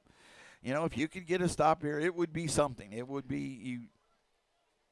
I think if the Bulldogs get a stop here, you might see their field goal kicker, who looked pretty talented. Yeah, they might. Absolutely. 2 receivers. I think they head towards Gentry. They moved again. And this is what I did see early in that game against Brownwood. All of a sudden, they become very undisciplined, which we hadn't seen all night. They were at the 7. And now they're at the 20. They were on the 26. Yep. 5 more yards. 27. Yeah, they're marching backwards a little bit. So which we'll take it. Yes. 3rd and goal from the. I wish we get some more pressure, knock the ball loose. 2 receivers to the right, 2 to the left, short side of the field on 3rd and long. Gafford does have time. He throws deep to Gentry. Goes up. He can't hold on as he came down. He had it for a second. The coverage was not bad, but Gentry did have a chance with it, and he hit on his back and could not. And let's see, I think you're right. We saw him kicking from 45, and they are going to go for a field goal. But Bulldogs had some help there, but they took advantage of it. They go the deep pass. They stayed with Gentry there. They did. That's Prather over there with the coverage, and that ball ended up right in Gentry's breadbasket. He just couldn't bring it in. This is a 43-yard field goal attempt. Snap is back. Hold is good. I thought I heard a whistle. There's a whistle. The Bulldogs are calling timeout. I couldn't tell if it was good or not. I know. I wish I could. But Bulldogs did call a timeout.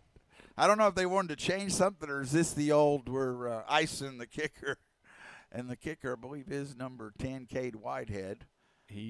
I think, Mark, he made that with room to spare. So that was a good timeout by the Bulldog coaches.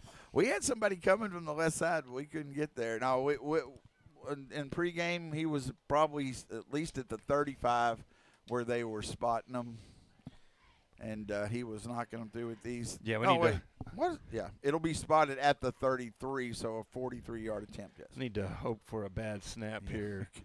We could use just a little breeze that maybe blows through right at the right time. I wish we could get that block and run it the other way. That'd be sure would be nice to see some points on our side of the board. Wouldn't it? I know. I'm a dreamer.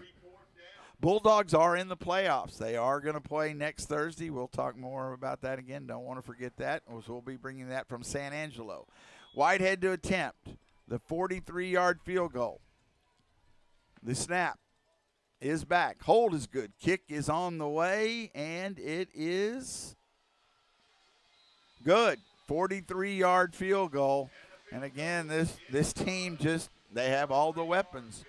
43-yard field goal by Whitehead with 28 seconds to go. I had a little trouble seeing when it went through, so I don't know how much he might have been able to go a lot more. I couldn't quite tell as it went into the night there.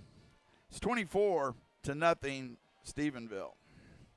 Yep, they've got a pretty complete team. Mark, we've seen good football teams from Stephenville before, and they've reloaded this year. So the field goal by Whitehead. 28 seconds to go. And Stephenville does get the second half kickoff. They won the toss and deferred. So, and we do want to remind people that this playoff game in San Angelo, two differences.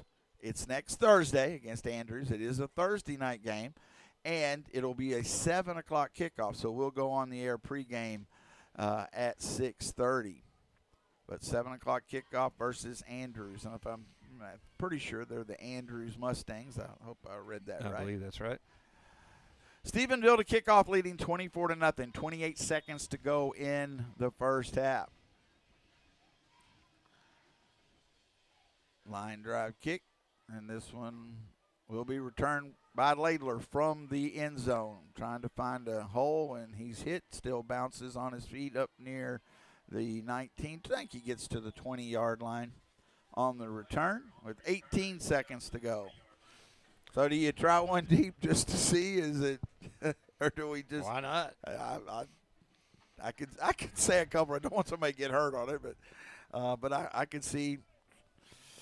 And Murray would be actually in that case, because if you're going deep, you got to buy him some time, and you don't want him to take a big hit. So try a Washington Redskin, or not anymore. Trick play time, if there is one. Redskins anymore, are they? Commanders. Commanders.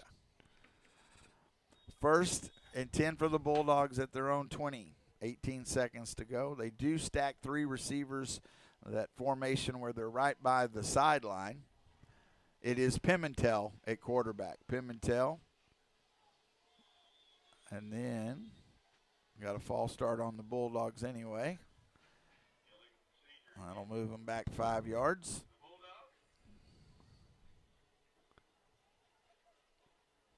And that makes it 1st and 15 from the 15. Again, stack formation to the left. Pimentel in shotgun, Coronado to his right. Snap, Pimentel will run it himself. Trying to bounce to the outside. He's taken down at about the 17-yard line, a gain of 2. Might just let that one run. I think so. Nobody seems to be interested in calling a timeout. And that will take us down to the end of the first half. So we'll go ahead and take this break.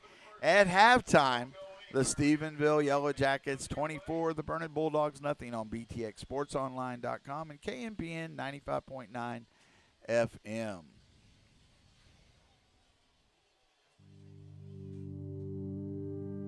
From the files of Unshackled, Pacific Garden Mission presents Free Indeed.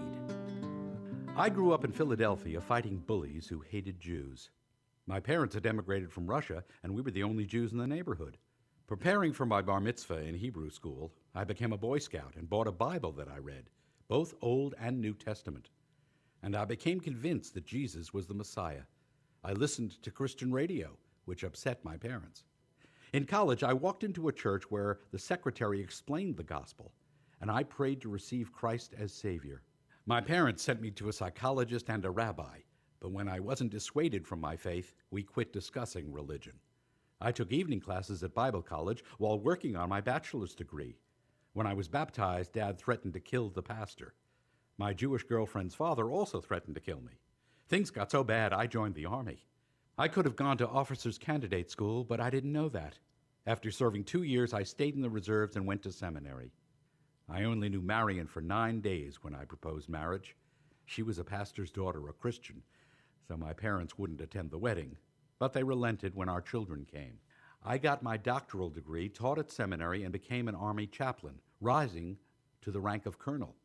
Mother received Christ before she died, and Dad came to evening services where he heard the gospel. I've traveled the world telling others how Jesus Christ died for our sins. I'm Gary Cohen, a completed Jew. If the Son therefore shall make you free, ye shall be free indeed. If you would like to be free from the weight of sin by accepting Jesus Christ as Lord and Savior, call 1-888-NEED-HIM right now. Free Indeed is a production of Pacific Garden Mission, 1458 South Canal Street, Chicago, Illinois 60607. Email unshackled@pgm.org. 10,000. That's how many religions there are in the world. 10,000. And to their followers, they probably seem helpful. But Billy Graham shares what makes Christianity different from every one of them. Christianity is good news, not just good advice. Good news that you can be forgiven, that you can have a new life, and that you can make a commitment to someone who will love you and go with you from here tonight to help you change your way of life. Religion doesn't save anybody. Religion is man's attempt to reach God. Christianity is God's attempt to reach man. There's a vast difference. God loves you, and He's reaching out to you. Let's talk about that at 855-255-PRAY. That's 855-255-PRAY. We're the Billy Graham Evangelistic Association. There are many of you, many all over the world, that are lost souls. Billy Graham. You're alive physically, but your soul, your spirit is separated from God. And as a result, it brings about all kinds of inner problems, inner tensions and frustrations, loneliness, emptiness, guilt, all these things as a result of that. We want something else. And we don't know what it is. What you want is God. You were made for God, and without God, you don't find the peace and the joy and the happiness and the pleasure that you thought you'd find. It's not found anywhere except in a relationship with God, because you were made for God. You can have a relationship with God today. Find out more at our website, findpeacewithgod.net.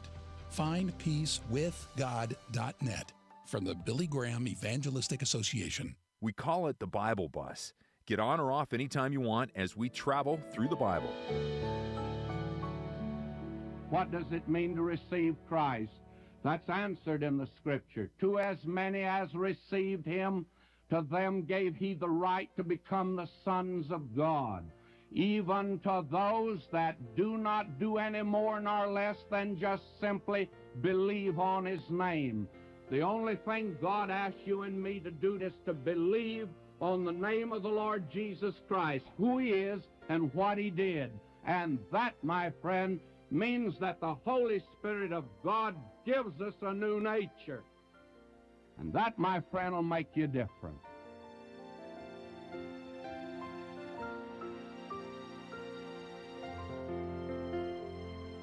Join a faithful company of people on the Bible Bus as we go through the Bible. Find out more at ttb.org. This is Word to the Wise with Dr. William Blocker, President of the College of Biblical Studies. Can you imagine what life would be like if God answered all of our prayers? You would be married to a short-lived crush, doing the same job that you no longer like and having stuff that you can't stand. Fortunately, God does not graciously give us everything we want. Once God chose not to answer the Apostle Paul's prayers, and He said to him in 2 Corinthians 12:9, "My grace is sufficient for you, for power is perfected in weakness.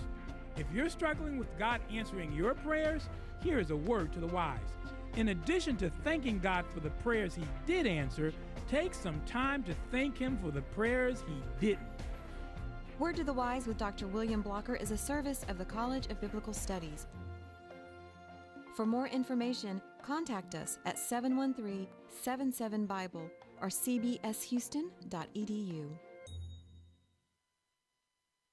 Every time I turn around, there's a new medicine to help manage pain and injury. No matter how hard we try to take care of ourselves, we still have pain and injury. Unfortunately, it's not all just physical. Sometimes life hurts us. Maybe you've been hurt by life so bad that it defines you. But it doesn't have to be that way. Jesus came to bandage the wounds of the brokenhearted. To learn how to have a relationship with Jesus Christ, call 888-NEED-HIM. That's 888-NEED-HIM. Mark Edmondson back with you live. Roy Kaiser putting down his pizza. Now, I did that on purpose because I'm going to act like I didn't. My pizza I'd already put down because I saw we were coming out of the commercial before Okay, you did. I'll see how you are now. I've been needing to do that to you. Coach Kaiser does a fantastic job doing the color analysis and everything. But over this last couple of years, I've started noticing something. We're at halftime, 24-0. Stephenville leads the Bulldogs. Final home game. Final regular season game of the year, but there's more football coming. We already know that, and we'll talk more about that in just a minute. But Coach Kaiser, as he is developed as a color commentator, has got this idea that he's supposed to be the funny one, and that is, and sometimes at my expense. So we need to stop that, nip that in the bud, as Barney Fife might say. Oh, Barney. Oh, yes. Anyway, it is Stephenville's band on the field right now, so good segue for me to remind you one more time. This Wednesday, November the 13th, Alamo Dome. You can get the the information there. I know at the Burnett website about parking and all the ticket information. But the Esprit de Corps will perform in the preliminaries at 10:30. Make the finals. That'll be, I think, about 5 o'clock is when they said that will be announced, and then at 7:30 the finals begin. If they make it to the finals, perform again, and then late that evening another late night, as they had to last week at the area contest, went late into the night. I think they performed their final performance after 10, but well worth it, as they were the second, ended up out of 31 bands, I believe, in the area contest, the second band, and that advanced them to state, where they'll perform again next Wednesday. So congratulations to the Esprit de Corps, as always. And I want to say it's because I am not musically talented, but over the years got to learn more about it. Both my sons were in the band, both very fortunate to get to go to state. My oldest, Jason, was on I think it was his sophomore year, the band that the highest, did they end up tying that? But they got third in state that year, the bronze medalist at the state UL marching contest. And it is just what a legacy of everybody involved, going back, well, even before my time. But when was it Mike came? A couple of weeks? Was that? We saw Mike this year, didn't we? It was. Yeah. But right before one of their contests, he was here scoping out the press box. Yeah, and then continuing that with band director after band director, and of course the Robertson connection, Katie Clinton now, but her mother with the Highlandettes. And that's what I wanted to make the mention again. You see lots of people trying to emulate it, and I know goes back. Burnett, not going to get credit for doing it originally, but together, why it's the Esprit de Corps, the band and the Highlandettes work so well together, and as a show. And again, we've got to see them perform a lot this year at halftimes. I hate that I can't spend more time just watching it because we have other things at halftime going on. But I've got to see the show, and they do such a great job. But integrating that all together, and they just do it tremendously. So just well-deserved to be back at the state marching band contest next Wednesday. So do we have one? Do we mention volleyball? We have not mentioned volleyball. They yes played in the area round last night. And by district champions.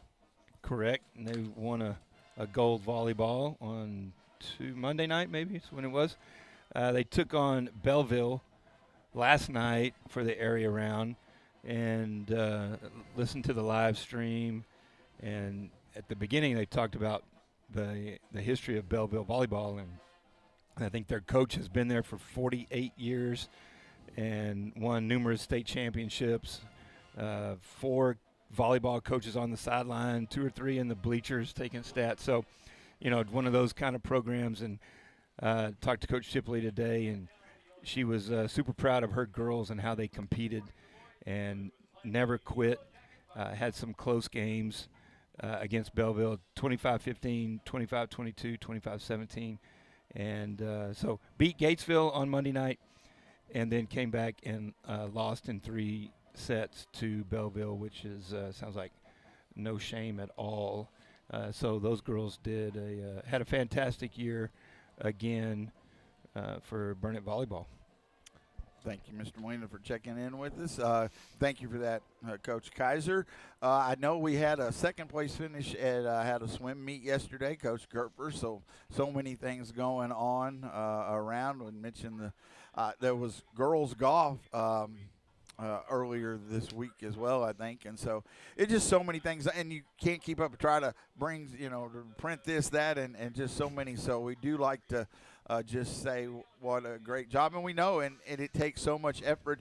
And not just, we give credit to sponsors and coaches, rightfully so, and the athletes, but it takes a lot from the parents and so many others putting things together. I know, Esprit de Corps, they travel with a lot of help because they have to have it, and you have to have that volunteer support, and that goes throughout all the different activities going on. Well, you think about the people that chip in to make things happen, the people running the clock, like Daryl Crane and Michelle Crane, who went from the girls basketball team played tonight, and they played Stephenville here at our place.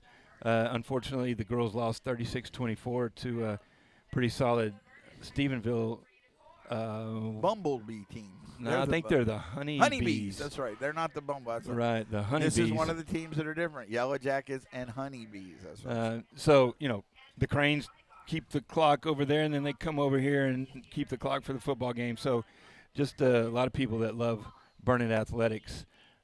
So basketball started, and the girls they started their first. I guess they played. They played China Spring. They played China Spring. Lost a close one to them. And then this is their second game, and we start next Tuesday night in Belton. So we kick off our tip-off our season on Tuesday night. Belton High School. No, I can't believe. I mean, we're 2 weeks away from the start of Thanksgiving break. Thanksgiving 3 weeks away, and then it's just incredible to believe, and Christmas not far after. So it's nice to have some of this weather start to feel like it. I think it's supposed to warm up again next week before we maybe hit a little colder spell, but it is a comfortable night, and got some rain definitely needed around as well. So we are at halftime. As the Esprit de Corps is now on the field. I wasn't quite sure. I've got to check that. I'll try to do it before the end of the night. They're about to start their performance. They're going to do a community performance as well. I think it's Monday night. I'll try to see if I can find it for the community. Kind of one last also run before the state marching contest, but also to say, thank you for the community, and so that'll be neat.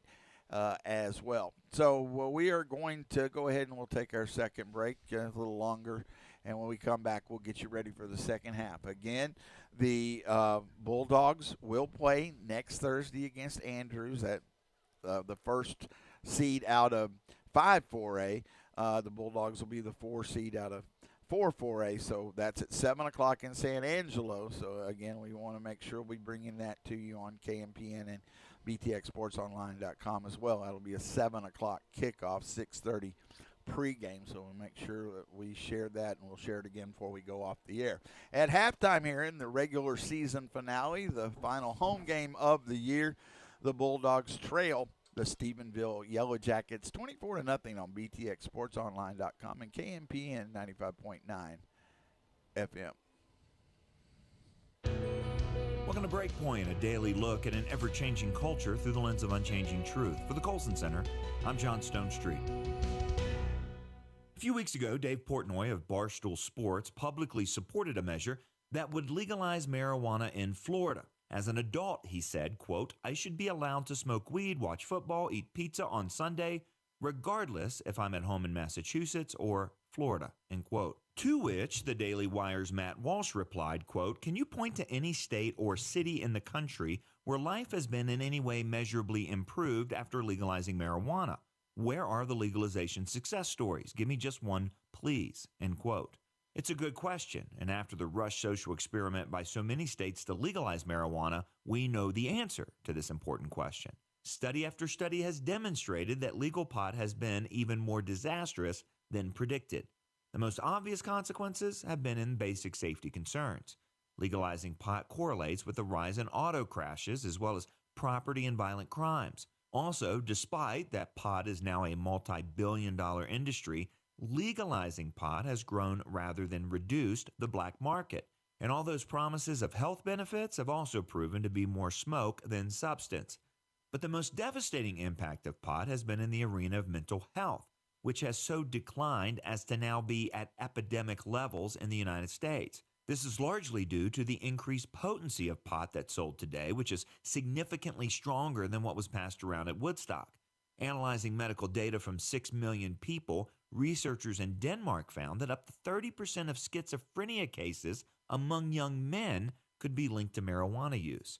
And though advocates and lawmakers have long worked to quote-unquote decrease the public's perception of its harm, as the study's lead author said, they have misrepresented the reality. And other studies have also shown this clear link between marijuana use and psychosis. For example, a recent report from CBS News said, quote, people who smoke marijuana on a daily basis were 3 times more likely to be diagnosed with psychosis compared with people who never used the drugs. For those who used high-potency marijuana daily, the risk jumped to nearly 5 times, end quote. In other words, pot is not a victimless crime, and given its social impact, cannot simply be reduced to a matter of personal freedom.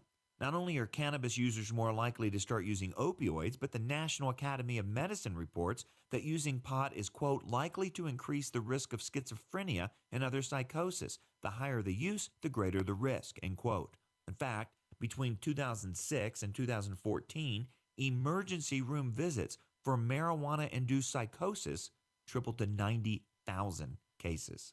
And most troubling of all is the clear link between pot and teen suicide.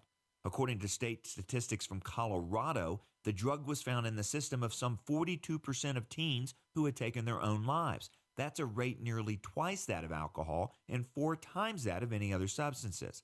And of course, Colorado consistently ranks among the worst states in terms of suicide rates. Now, critics will quickly respond that correlation does not imply causation, but connections like these have to be investigated.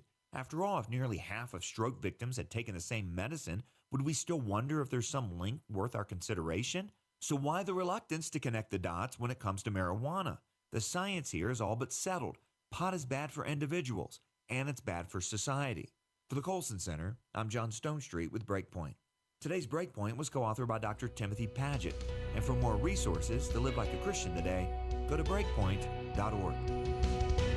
Believers in Jesus Christ are called to be careful about what we put into our bodies. 1 Corinthians chapter 6, verse 19, do you not know that your body is a temple of the Holy Spirit who is in you, whom you have from God, and that you are not your own? A little later in 1 Corinthians chapter 10 we read, whether you eat or drink or whatever you do all to the glory of God. This is a valuable reminder to Christians and an encouragement to strengthen their families from the Keeping Him Close By network. I have found that when we truly want something, we usually work to make it happen. Perhaps that is why a famous shoe company linked itself to an active life by employing the advertising motto, "Just do it," for many years. Applying that principle to the spiritual life leads us to Romans chapter 3. There, Paul writes that there is no one who seeks after God. He is talking about man in his natural state of separation from God. Did you take a moment this morning to seek after God, to read the Bible, or to pray? Doing it daily will pay rich rewards. This is David Jeremiah encouraging you to get on the road to new life. Discover the importance of seeking God on Route 66. Route 66, driving the word home. Log on to Route66Life.com and get your roadmap for life. Route 66. Start your journey home today. Hi, this is Pastor Greg Mott with your Difference Maker moment. In Exodus chapter 14, we read about the Israelites escaping Egypt. When Moses and the children of Israel stood at the edge of the Red Sea, the Egyptian army was closing in, but they made an unbelievable tactical choice. They stayed and trusted God for a miracle. God was crafting a much bigger story than anyone could imagine. They trusted God without knowing His whole plan, that He would lead them forward with a miracle. When we begin to look at the whole of God's plan instead of the tiny parts of our lives that are in front of us, we begin to see God is moving through our situation. Psalm 119 verse 9, He said, "Your faithfulness is for all generations." God doesn't just act faithfully, He is faithful. That is who He is and all He could ever be. So trust your life to God and find peace in His plan, and He will do miracles you could never imagine. For more about Pastor Greg Mott and how to be a difference maker, visit beadifferencemaker.org. I'm Miriam Neff. And I'm Valerie Neff Hogan with Wise Women Managing Money. We are sometimes surprised by people's choice of where to spend money and where they skimp, meaning spend little trying to economize. A choice worth the expense is a will and a trust. In our litigious world, a well-written will and trust are worth the investment. Why do we recommend this? Because God entrusts us with means to steward for Him. When we go to heaven, our instructions need to honor Him. Are we enabling a poor work ethic for a beneficiary, or leaving no instructions, meaning probate expenses, or neglecting to put resources into a trust we've already created? An estate planning lawyer can address these issues and more. Yes, we vet every category of lawyers as well as other advisors. Think wisely and prepare well. This feature and more at wisewomenmanagingmoney.com. Mark Edmondson live, along with Roy Kaiser and Brandon Evans Brandon in the Evans. booth. Brandon Evans in the booth. If you say something, you can be heard on the air. Remember, that means you can be heard on the air. We might never go on the air again. Brandon Evans, long Congratulations on your teams. Obviously doing a great job. Got to mention that. Going to area, 5 teams going to area, 25 kids. Outstanding. That's as much as you get on the air. Okay, it's not. Brandon, I have known a long time. He was here when I got here originally back in 2002, and you have not aged a bit. You're still just as young and beautiful. So those of you, of course, and Brandon Evans and Joe Van here when I first got here, and what a tremendous program. I get to brag. I was CTE, head of the department. They made me look good a lot of years, but more importantly, both of my sons got to go through here, and they made them. They did a lot more for them than I did as a father. They made them better men than I did, and I'm very happy, and I mean that sincerely. Of course, I'm extremely proud that Jason is the. I hope there's another one at some point, but the first anyway state FFA president ever. Come from the Burnett FFA chapter, which is an important deal, and he now works for the USDA in D.C. I told him to kind of keep low key this week during the elections, but he and Ryan both the FFA programs did tremendous things to help them grow and be the men they are, and that I will always be grateful for. So for all the jokes and everything else with Mr. Evans, I can say that with a full heart to know how much they have helped us. So we'll get the stats here, and I do mean that. See you later, Mr. Evans. Halftime is 24-0. We'll go ahead and get done. Not a lot of stats for the Bulldogs, but we'll say what we got here. Not some big numbers, and the scoreboard shows that. But on the ground, you have Coronado with 5 carries for 18 yards. You have Lopez with 4 carries for 11. Pimentel 3 carries for 19. So 48 yards on the ground in the first half. And through the air, Murray is 6 of 10 for 16 yards. And Williams has 2 of those catches for 9. Pimentel 2 for 8. And Stanford 1 for 5. And Laidler has 1, but it was a negative gain. So 64 total yards, Mark, for the Bulldogs. So they're going to have to come out with some more energy and find a way to move the football down the field if they're going to score. Thinking about it a little bit, not a lot of stats, but they had some first downs. Twice got past midfield. Yeah. Just couldn't sustain it. And yes, the defense is very good, but I do think we had some opportunities on each of those drives. It wasn't that we didn't have a chance to. We didn't complete a third down on a couple of them, and it's hard. It's hard to play a team of this caliber situation, and wasn't going to change anything. There's a lot of those things we talked about. The offense, what I'd like to see, the defense is going to be on the field first. Stephenville, the Bulldogs did get a stop with the field goal, and a long one, but did get something out of that. Stephenville hurt themselves some, but the Bulldogs' defense was playing aggressive. You just like to see this second half. Stephenville has played pretty kind of base stuff, it seems, tonight, which is good, and they know they want a long playoff run. This is a team that's looking for a state championship, no doubt. So they understand that they want to go into the playoffs next week healthy and want to win, obviously. But so if the Bulldogs just come out here and continue to fight hard, hopefully you can put a score or 2 on the board and go into the playoffs, so that we know are going to happen against the Andrews team, who's the first team of that district. But again, nowhere the quality of what the Bulldogs have played in district. Yeah, you're right. In fact, I need to check that score because those two teams played each other tonight, Lakeview and Andrews. Real quick, we are at the top of the hour. Get you an ID. You're listening to Burnet Bulldog Football on KMPN Burnet. Go ahead. And same score in Brownwood. Brownwood 21, Marble Falls 14. So the Mustangs trying to pull off the upset there.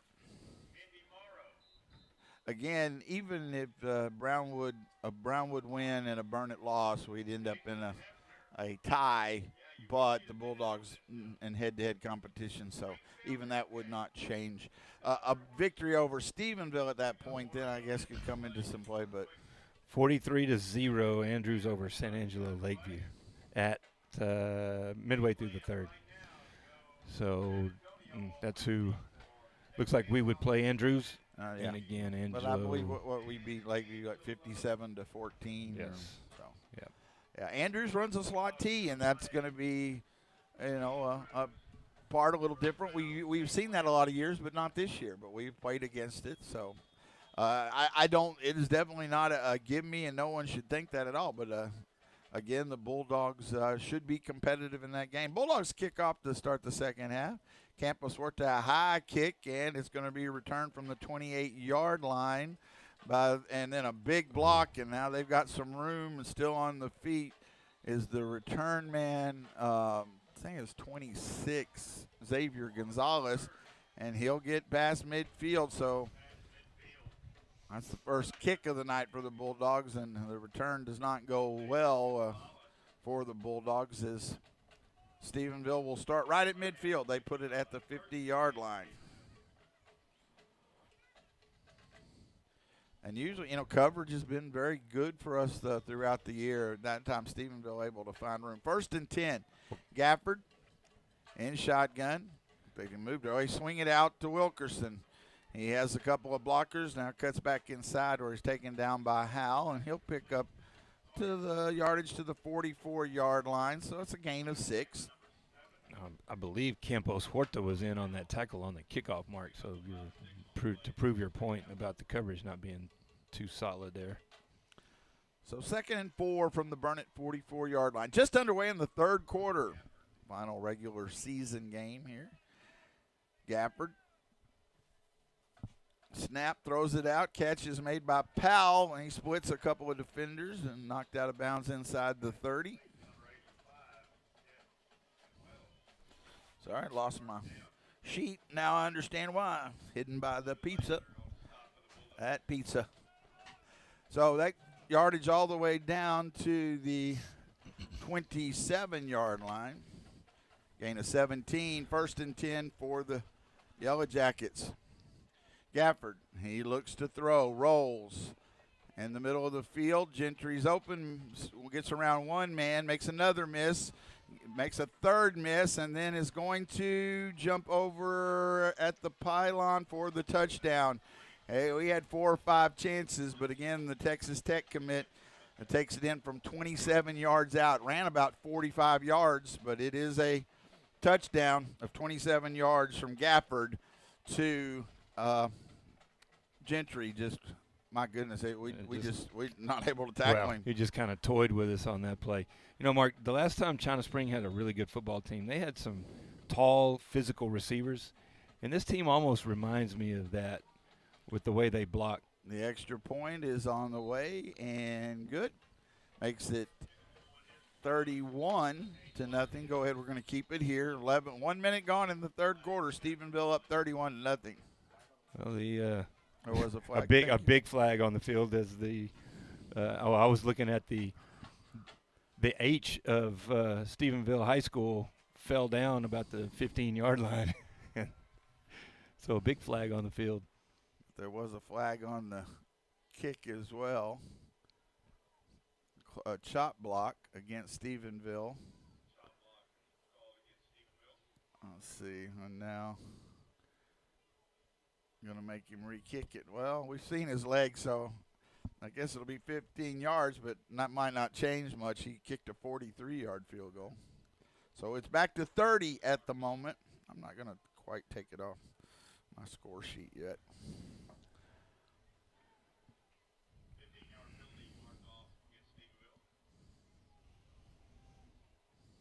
They've had a few mistakes. Yep, they have. We'll try the extra point from the 25. Snap is back, hold is good, and from 25, lots of leg. Goodness. And that was from, they say no good. I had plenty of leg, but I didn't see which way it went off, really? But it was no good. Well, the kicker thought it was good. Yeah. He put his hands up. Yeah, I thought it was too, but we'll take it. So now I'll take that point off, 30-0. We're still keeping it here. A minute gone, so Stephenville scores on their opening possession on the 27-yard pass, Gafford to Gentry. It does, it just appears that, they can offensively do what they want when they want to. That might be an understatement. Stephenville will kick off. Bulldogs offense. And now you really are. You want to shorten this game, try to get some first downs. Maybe you get a score, but run clock and you get to the playoffs. You kind of feel like Stephenville was going to come out and make a statement here early on, keep their starters in, get them a few more touches. And then you do think they would probably start subbing, but that one didn't take long. No, it did not. But, of course, started at the 50. Stephenville to kick off from the 40-yard line. 30-0, the Yellow Jackets lead. And this one's going to be into the end zone. And the Bulldogs will start at the 25, which has been their starting point most of the night. Every night, every drive. So the Bulldog offense will come out, see if they can put together a drive here. How to put some points on the board. Again, the by-district game will be Thursday night, next Thursday night, in San Angelo against Andrews. 6:30 pregame. Kickoff is scheduled for 7 p.m. We're going to stack 3 receivers to the left, again, right along that sideline, 1 to the right, wide side of the field. Murray and this Coronado in the backfield. On 1st and 10, Rhett gets the snap. He's going to throw, and it's completed near the 30-yard line, so quickly they come out with the pass. That was on this side. That was 14, wasn't it? Make it sure. Was. Jorplin, and they gave it to him. It looked like he dropped it. Really? Maybe they didn't give it to him. Yeah, he's at the 30. Oh, yeah, there it is. Yeah. So he picked up 5 yards on the pass. So Jorplin with the catch. 2nd down and 5. Murray has 2 receivers to the right, short side of the field, 1 to the left. He waits for the snap.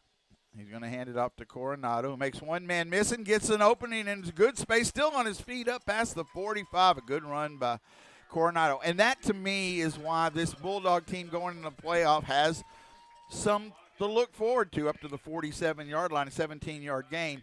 This Stephenville team is going to win this game. And I know we have a long way to go, but they are. But this Bulldog team, again, is not going to face this level of competition, and probably for maybe a couple of rounds at least. And the Bulldogs have done some things very positively we've seen. And Coronado now he's closing in on 900 yards on the season. Well, but that's one of the strengths of this team, and so he's got to touch the football. 1st and 10 at the 47, and they do hand it off to him again. And not much room there. There's not very many holes to bounce into that he's used to seeing. And I agree, and that against this team. But he has shown a real capacity to find openings and be patient. 2nd and 10, no gain on that one. Yeah, he's pretty adept at that little jump cut. Just there's big bodies in those in those gaps tonight. I think we'll see next Thursday some more space for him to work with. Certainly my hope. 2 receivers to the right, 1 to the left, 2 backs in the backfield on 2nd and 10. They're going to throw. He does in the middle. Pimentel open for the 1st down. Murray finds Pimentel. Nice job. Pimentel finding space. Murray right on target. Gets it down to the 39-yard line. Into Stephenville territory again. We've been across midfield several times. I don't think we got inside the red zone. But it is 1st and 10 at Stephenville 39. Yeah, it's a nice throw. It was. And he had time to find Pimentel. Two backs in the backfield now with Murray.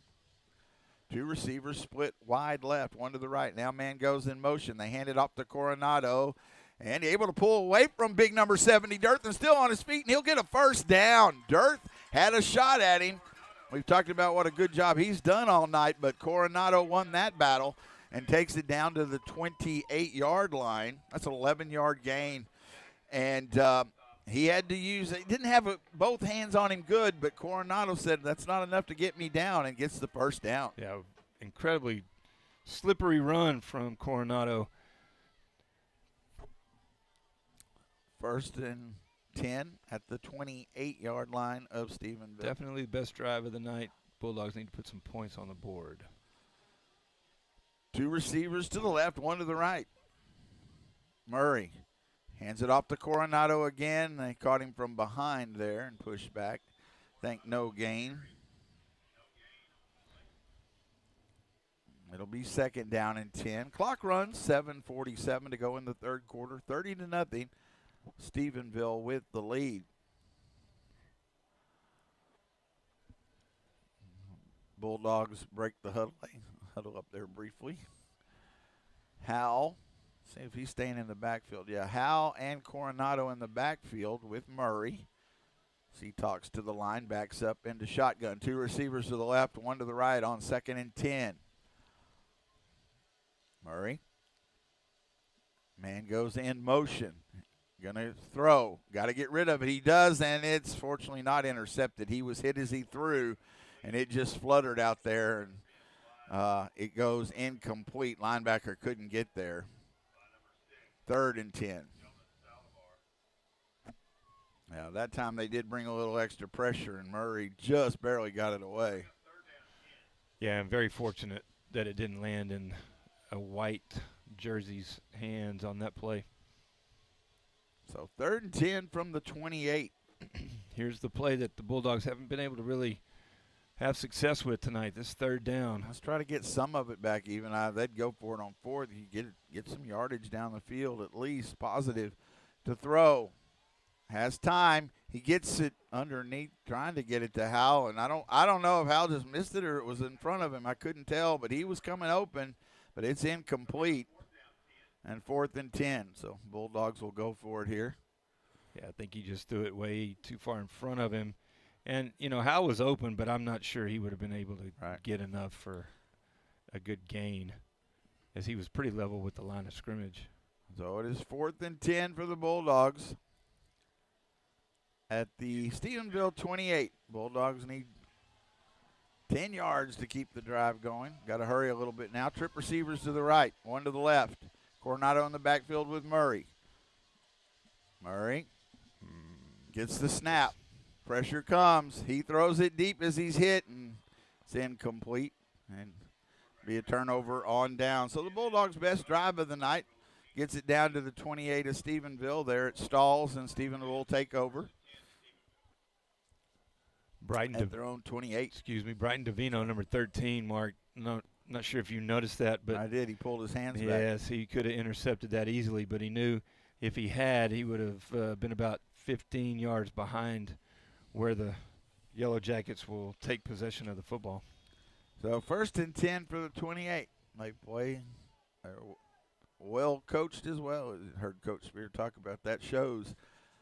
Snap back. Gafford going to throw it out to Gentry, who goes backwards, but he's knocked down trying to do a little too much. Gentry tried to do too much that time and slipped down and ended up maybe no gain.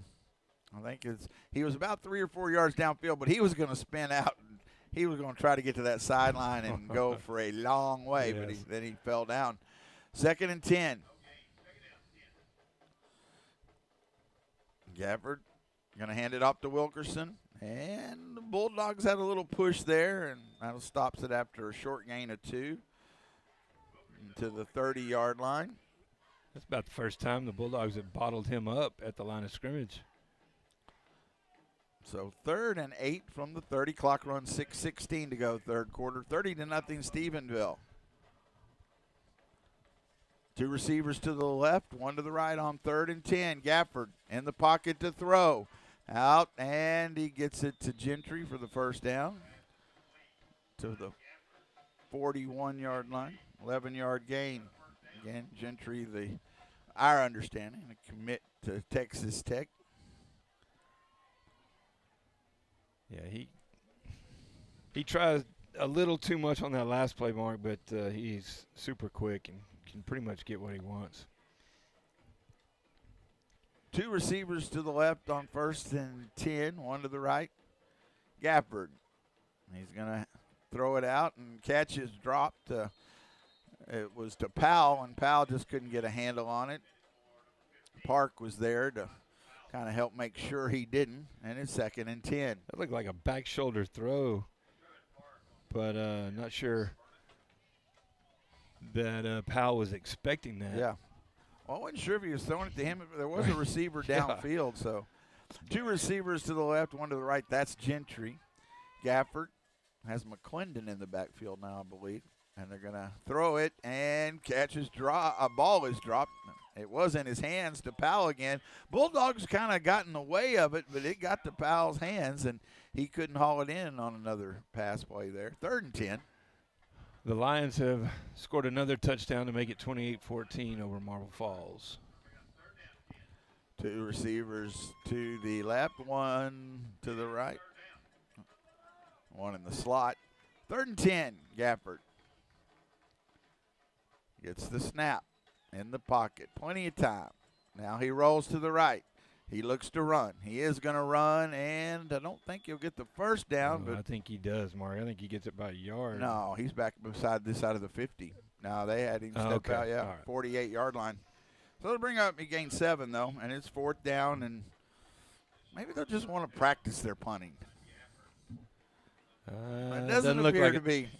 I was just kind of hoping. Bulldog defense made it 4th and 3, so let's see if they can get a stop here. McClendon in the backfield with Gafford. 4th and 3 at the 48. 2 receivers to the left, 1 to the right. Another drop pass. Gafford. Bulldogs almost jump offside. I think they're still offside. Need to back up. There Could have snapped that at any time. Yes. 4th down. Gafford has time. Throws it.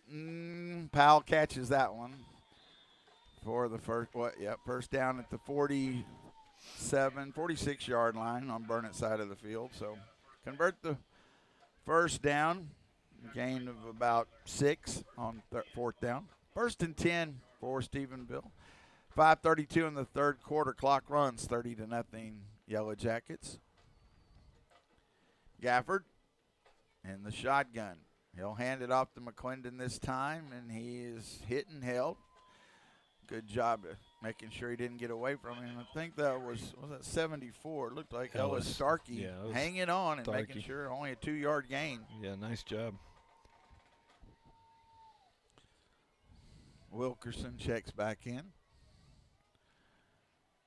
2nd and 8 from the Burnett 44-yard line. You got an up back in the backfield. Wilkerson to the right of Gafford. And he's going to hand it off to Wilkerson. He's hit immediately, but still on his feet and going to get near the first down. Really looked like his forward progress might have been stopped, but he kept moving those feet, really churns those knees high, and he gets near the first down marker to the 37-yard line.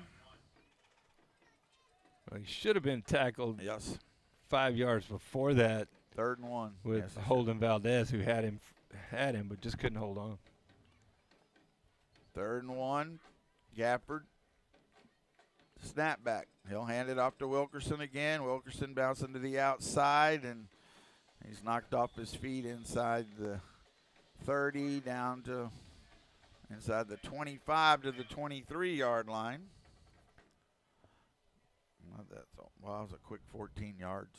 Well, and it was the Bulldogs are trying to arm tackle, and Wilkerson is 205 and tall. Just not going to happen. So 1st and 10 for the Yellow Jackets at the 23-yard line of Burnett. Gafford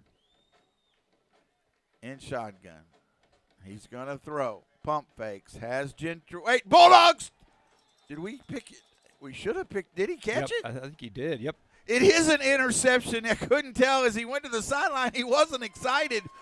Who was that coming across?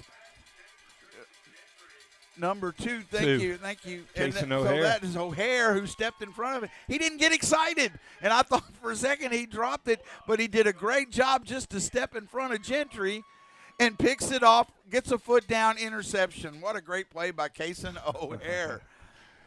Yeah, it was a nice job to stay in bounds or to get a foot in bounds as he was running towards the sideline. And great catch. Well, so the Bulldog defense gets a comes stop. up with it. They were going to Gentry, but the Bulldogs read that in the throw, a little underthrown. And O'Hare, but he was so nonchalant after he stepped out of bounds. I thought, did he drop that thing? Because what a great read. But we've seen that, Mark. We've criticized the secondary Yes. for not making those plays. So great job by O'Hare. Bulldogs send a man in motion. They have it 1st down. Don't run back into the end zone. And we try to run a jet sweep and nowhere to go. And he was in the end zone for a moment. That was O'Hare. They thought an interception. Let's give him a carry. It didn't work out as well. But he did get it back to about the 2-yard line. I thought, we're about to get a safety there, very close. But he did push it out to the 2. So 2nd down. I thought he lost the 2. Oh, yeah. Yeah, okay. 2nd down and 12 from the 2 or long 11. So it was an interception, first turnover of the night. But Bulldogs are deep in their own end zone. But the defense, big stop there. Great read by O'Hare.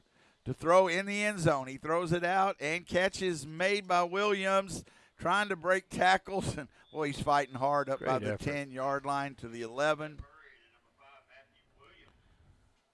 So that's a gain of 9, but it'll bring up a 3rd down, 3rd and about 3. Let's pick this up. 2:30 and counting in the third quarter.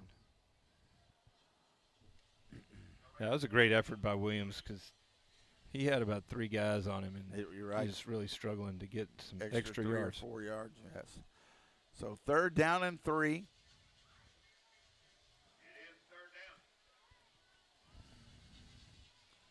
Murray in shotgun on 3rd down. Sends a man in motion. He's going to hand it off to Lopez up the middle, and he's not going to, I think he's going to lose about a half a yard. So they might give him the line of scrimmage. It'll be 4th down and 3. They might have lost a yard. 4th down at between the 10 and the 11. And the Bulldogs bring Laidler out to punt. Yeah, that makes it tough for a decision to go for it because you're so deep in your own end of the field. So Laidler standing in his own end zone. Snap is back. It's high, and he just gets it away again. Best kick of the night. Going to be returned, though, from the 45-yard line. And then taken inside the 40 down to about the 38. So they'll get good field position. The defense able to get the interception, but then the Bulldog offense has to punt it away and couldn't convert. Those 3rd downs, again, very tough, but that just not able to get any of those when we really needed them. So 1st and 10, they'll say at the 37-yard line of Burnett. There, Stephenville on Burnett's side of the field, leading 30-0. 1:11 to go. We can get some spots in there. We'll try to maybe run 2 at the quarter break. Gafford still in the game. He's going to hand it off to Wilkerson up the middle, and Wilkerson weaves his way and feels his way for a couple yards, about to the 34-yard line. Gain of 3.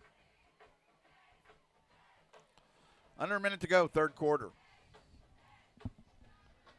McClendon checks in. Now actually Wilkerson and McClendon both in the backfield. Gentry split wide right. On 2nd down and 7. Gafford in shotgun. Waits for the snap. He has it. He's going to hand it off on the sweep to Wilkerson. Wilkerson finds a seam. Now cuts it back inside before he's pushed out of bounds. But he'll get a 1st down inside the 20. Johnson pushes him out of bounds. But I think we got to, that was to the 17.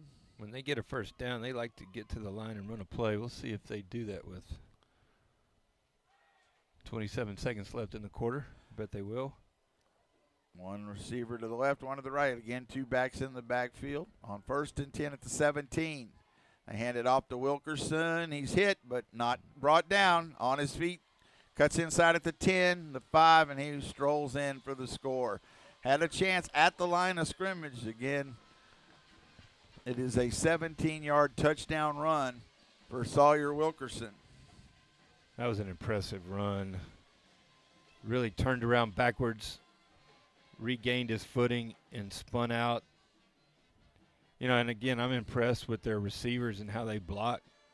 They're strong, and we just really can't get off those blocks to make a tackle. We'll take a break after this extra point. Snap is back. Hold is good. Kick is on the way, and it is good. Our new score with 18 seconds to go in the 3rd quarter. 37-0. The Yellow Jackets lead the Bulldogs on BTX Sports Online and KMPN 95.9 FM. When you buy an airline ticket and something unexpected comes up, you can use that ticket at another time, but you can't give it to another person. You can't fly in someone else's ticket. Well, the same goes for God. See, there's no way that you can get into heaven on someone else's ticket. God says each of us will give an account of himself. Jesus paid your way into heaven when he died on a cross for every wrong thing that you've ever done. Call 1-888-NEED-HIM. That's 1-888-NEED-HIM. Mark Edmondson, Roy Kaiser. Back with you live. 18 seconds to go in the 3rd quarter. Bulldogs trail 37-0. Well, you came back too soon. I was eating pizza. See, it's just not funny. No. It's not funny after I said it earlier. Not funny. No. Oh, my goodness. Where are we going next week, Mark? We're going to the playoffs. That's right. To San Angelo. Never called a game in San Angelo. Lots of new exciting things. I've seen some interesting things in the San Angelo football field press box. I got to ask about that. Yeah. Going to be returned from the goal line by Ladler to the 10. Trying to get to the 15, and he won't. He'll down at about the 12 or 13-yard line. They give him the 13. Well, now that's sort of ominous there. I'm not sure how. Well, when I started my coaching career as a football coach and scouted for Abilene High School, and we had to scout a game in San Angelo. And we were in the press box, and all of a sudden a bat starts flying around in this long room of the press box, and we had to catch it in a trash can and let it go out the window. 1st and 10, then I'll comment on that. Snap back, they hand it off up the middle. We got a new running back in there. Help me get that. Let's see who carried and up to about the 20. Kastner. That was Kastner in his first carry of the night. Touch. And I will wait to comment about the bats as we go to the fourth quarter. It is 12 minutes to go in the ball game and in the regular season before the playoffs. Bulldogs trail 37-0 to the Yellow Jackets on KMPN 95.9 FM, BTXSportsOnline.com. Here's Pastor Jeff Shreve with Real Hope. In our world today, there are many people who prefer to hear lies rather than the truth. And that was the case in Isaiah's day about 2,700 years ago. The people told the prophet Isaiah, "You must not prophesy to us what is right. Speak to us pleasant words, prophesy illusions." They wanted to hear how wonderful they were and how lucky God was to have them in his life. How tragic. Now let me ask you, would you rather hear the truth or hear the lies? Make no mistake, the truth often hurts, but it is so necessary to hear it. Let me encourage you to walk in the light with people of the light.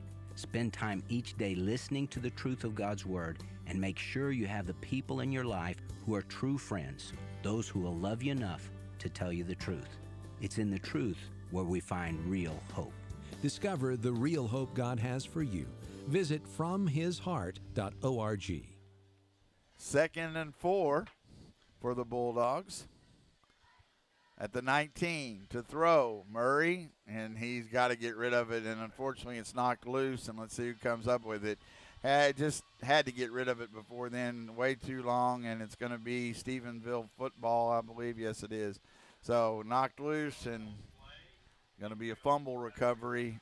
Just in the pocket, and at that point just got to get rid of it and then took a hit. Yeah, not the best place to fumble the football. So Stephenville leading 37-0. First play of the fourth quarter. They'll take over at, they marked it at the 18-yard line. So see if they check and see if they've got anybody different. If Gafford's still. Gafford is still coming out at quarterback. Well, the bat story, that is something, and I am glad that you were there to protect others. 2 receivers to the right, 1 to the left. They give it to McClendon up the middle, and he lunges forward past the 15 down to about the 13. I don't recall saying I was protecting others. I might have been. No, I just desk. added that part to it because that's how I see you. I appreciate that. If there's a scenario where a bat's flying around, I just see you as a protector of others. So take I'm here for you. Take it, yes. So if there's a bat thank you, there. Coach Messer. Oh, my. 2nd down and 4. Throw it out in the flat. Catch is made and tackle made. Good tackle at about the 9-yard line. Might give him the first down, though. Jordan Jones with a hard tackle. Say just short of the first down, 3rd and 1. I have to say I also have a bat story. I think a lot of people probably have some bad stories. There are a lot of them around. This Texas has there, and they do a lot of good. 2 receivers to the right, handed out to McClendon on 3rd and short, and he's picked up and knocked backwards, but he does get the yardage to, I think, the 7 and get the first down. He does get enough for the first down. But when it feels trapped in the press box and it's dive bombing you while you're trying to work, I didn't feel too in tune with the bat. Yeah, well, I understand that. The one I've seen others, but the one I did help capture was in the ceiling tile in the C building at Burnett High School many years ago. And Joe Van and I, we found something to cover it over. It was on the tile. First and goal from the 8. And they hand it up the middle, and McClendon fights his way into the end zone. 8-yard touchdown run for McClendon. His first score of the night. Makes it 43-0 with the extra point to come. And now the Bulldogs are just trying to get these last 10 minutes to run off the clock so we can get to that playoff game. It's been a tough one, Mark. It is. This is a good football team, and I know the Bulldogs are frustrated, but they get to play another football game next week. And, you know, we'll talk about that in this last 10 minutes. The extra point, we'll take a break after this. Snap is good. Kick is on the way, and it is good. Makes it 44-0. But the Bulldogs, to me, the biggest thing from tonight is you're going to have to let this go because playoffs start over. You're 0-0 as far as wins and losses, and win or go home. And that, to me, is going to be the real key. Can they let this go? The Stephenville team, very good, but going to be a tough loss for the Bulldogs still. Well, we again, 44-0 as 10:21 to go. We'll take this short break on BTXSportsOnline.com, KMPN 95.9 FM. Getting to heaven isn't just about putting enough good on one side of the scale to balance the bad on the other. It's about fulfilling a death penalty, the one we deserve for our rebellion against God. None of the great moralities or great religions can pay the death penalty for our sin. Only Jesus Christ's death on the cross can do that. You have to look to Him as the only one who can save you. To learn more, call 888-NEED-HIM. That's 888-NEED-HIM. Mark Edmondson, Roy Kaiser back with you live. All Stephenville, 44-0 our score. They will kick off. Bulldogs will receive. Got, again, 2 men back deep. Kickoff by Stephenville. This is going to be returned from the 4-yard line by Laidler. Looking for blocks out in front of the 15. Cuts inside at the 20. Still on his feet at the 21. There's a flag. Kind of curious if that was a holding or they kind of grabbed up high, but I'm thinking holding, but I was hoping maybe a face mask. Yeah, I really didn't see much on that play, so we'll be interested to see what they call here. Yeah. Right now it's at about the 21-yard line. Yeah, I think they're going to have hands to the face by Stephenville. Let's see.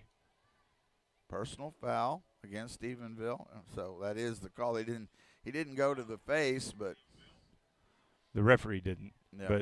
But yeah, I think that's what the call was. Yeah, I think so. So that puts it all the way up at the 36-yard line where the Bulldogs will start this drive. Coronado and Murray in the backfield.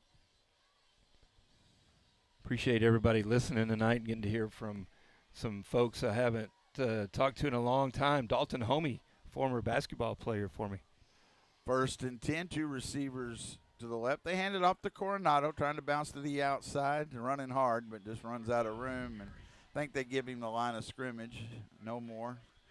And it'll bring up 2nd and 10. Yes, it always is a great. And then I think that's Kurt Jones. And then Coach Jones coming in. Yes, sir. Yeah, I'm hoping San Angelo has gotten rid of their bats. Any bats. If I see a bat there, I'm going to think it's a setup. Yeah, it might be. 2nd and 10. You brought the bat. 2 receivers to the right, 1 to the left on 2nd and 10. It's Pimentel with the keeper, and he's going to get a couple of yards. He took the direct snap there. He was in shotgun at quarterback. And that gets it to the 37, so ended up maybe a yard. Bring up 3rd and 9. Clock runs at 9:13 to go in the game. Do appreciate you again all listening. Thanks again. We got a chance to from Kurt in a while. I got a chance to see Coach Jones last week or 2 weeks ago in Brownwood. Good to see him and his family. 3 receivers to the right now. 1 goes in motion. That's Howell. Now he sets up in front of Murray, who looks to the sideline. It's 3rd and 9 for the Bulldogs at their own 37-yard line. Trail 44-0. Murray, snap back, He's going to throw and trying to get it to Williams. Williams makes a nice adjustment and a catch. The throw was there, but he had defenders around him, and it'll be a nice gain for a first down pass midfield all the way to the 34-yard line.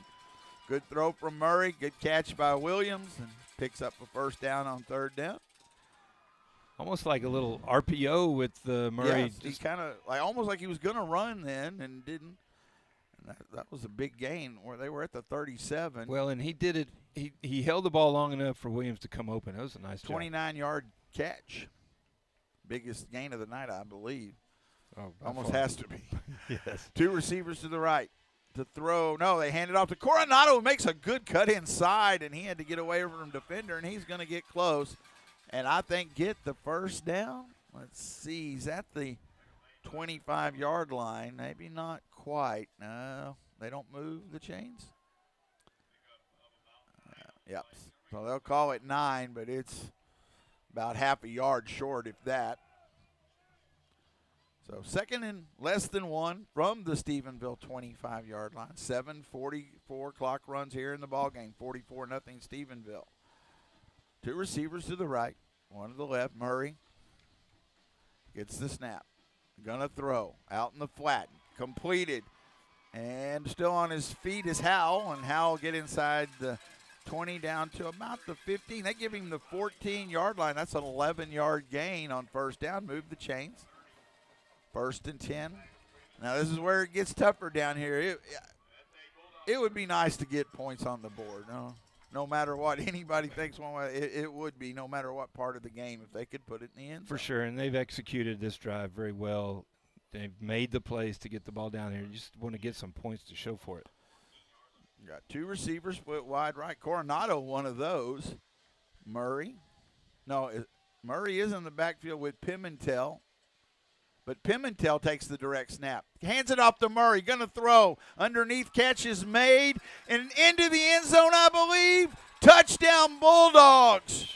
I think that's Cohen Jorplin with the 14-yard touchdown catch from Rhett Murray. We'll double-check that, but I believe that was.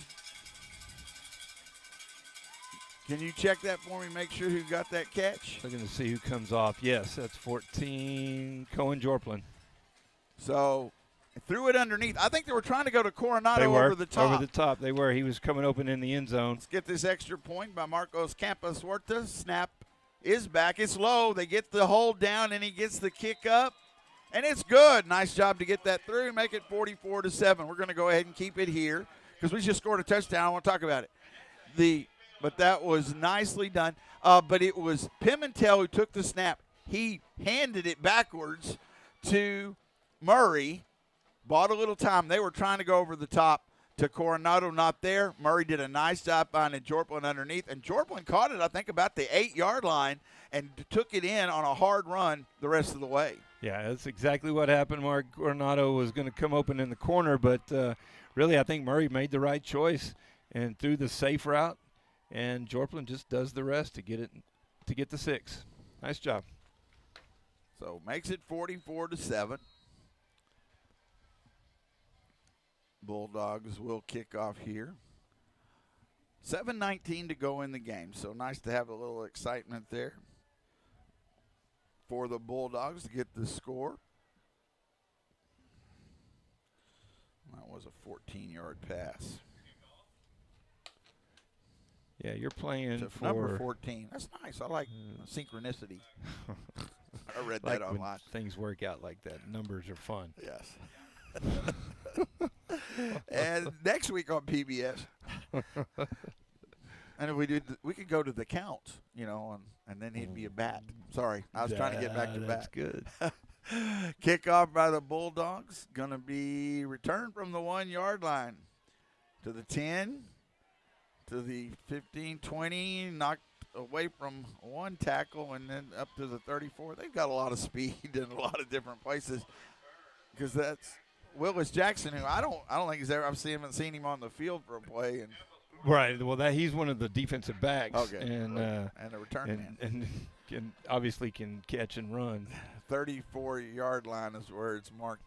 Stephenville will start at their own 34. Yeah, the Lions are looks like they're gonna finish Marble Falls season 35-14 with about 9 minutes to go. So Stephenville starts at their own 34. Curious, I kind of thought they would take the quarterback out, but I'm seeing, I think they have. I can't imagine them wanting to take a chance. Yeah, it's a different, either 14 or 4. I think it's 14 who's the quarterback, Jack Butchie. It is Butchie in the game at quarterback. He's going to throw it, and he goes right to throwing it. Catch is made to Powell, and we may take a bad angle, and Powell's still running at the 30, the 20, and we're not going to catch him. So the one play, Butchie comes in and throws a 1-yard pass. What was that? No, it's not. Okay, 85. It wasn't. It was Jet. Again, I guess that's a good name for Jet Bonalos, as he went for 66 yards for the score. And did it in a hurry. Yes, he did. He got up the sideline in a hurry. And we called his name like one other time, but he, again, looks like, he'd be a starter on the team. This is the depth they have, so that makes it 50-7. That really was just a 1-yard pass from the backup quarterback. Snap is back, hold is good, and kick is on the way. Makes it 51-7. We're going to go ahead and take a short break. 7 minutes left in the fourth quarter, 51-7. The Yellow Jackets lead the Bulldogs on BTXSportsOnline.com. KMPN 95.9 FM. Getting to heaven isn't just about putting enough good on one side of the scale to balance the bad on the other. It's about fulfilling a death penalty, the one we deserve for our rebellion against God. None of the great moralities or great religions can pay the death penalty for our sin. Only Jesus Christ's death on the cross can do that. You have to look to Him as the only one who can save you. To learn more, call 888-NEED-HIM. That's 888-NEED-HIM. Mark Edmondson, Roy Kaiser, back with you live. 7 minutes to go, and right now just about getting this one put in the books and get the Bulldogs getting ready for next week's playoff game against Andrews Thursday night, 7 o'clock kickoff from San Angelo Stadium. Be bringing you that on BTXSportsOnline.com, KMPN 95.9 FM, 7 o'clock kickoff. Stephenville to kick off. They lead 51-7.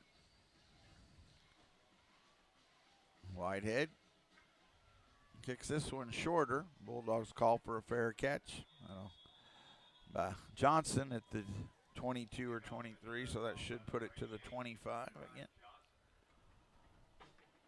7 minutes to go in our ball game.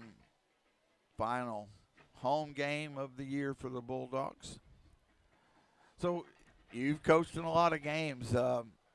This is not what you want to end the regular season on, but you've got the playoffs and a real chance to move forward. I mean, again, you start with a clean record, but a tough loss, a big loss like this, how difficult is that for a team? Well, I mean, you've got to kind of work them through that.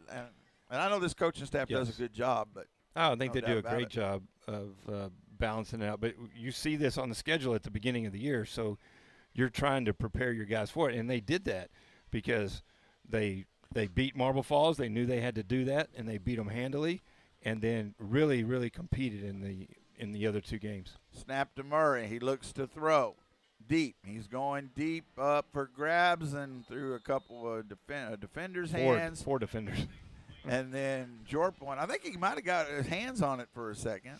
Incomplete, fortunately, because Stephenville definitely had a shot at that. 2nd and 10. Yeah, that would have been a tough catch because it was deflected.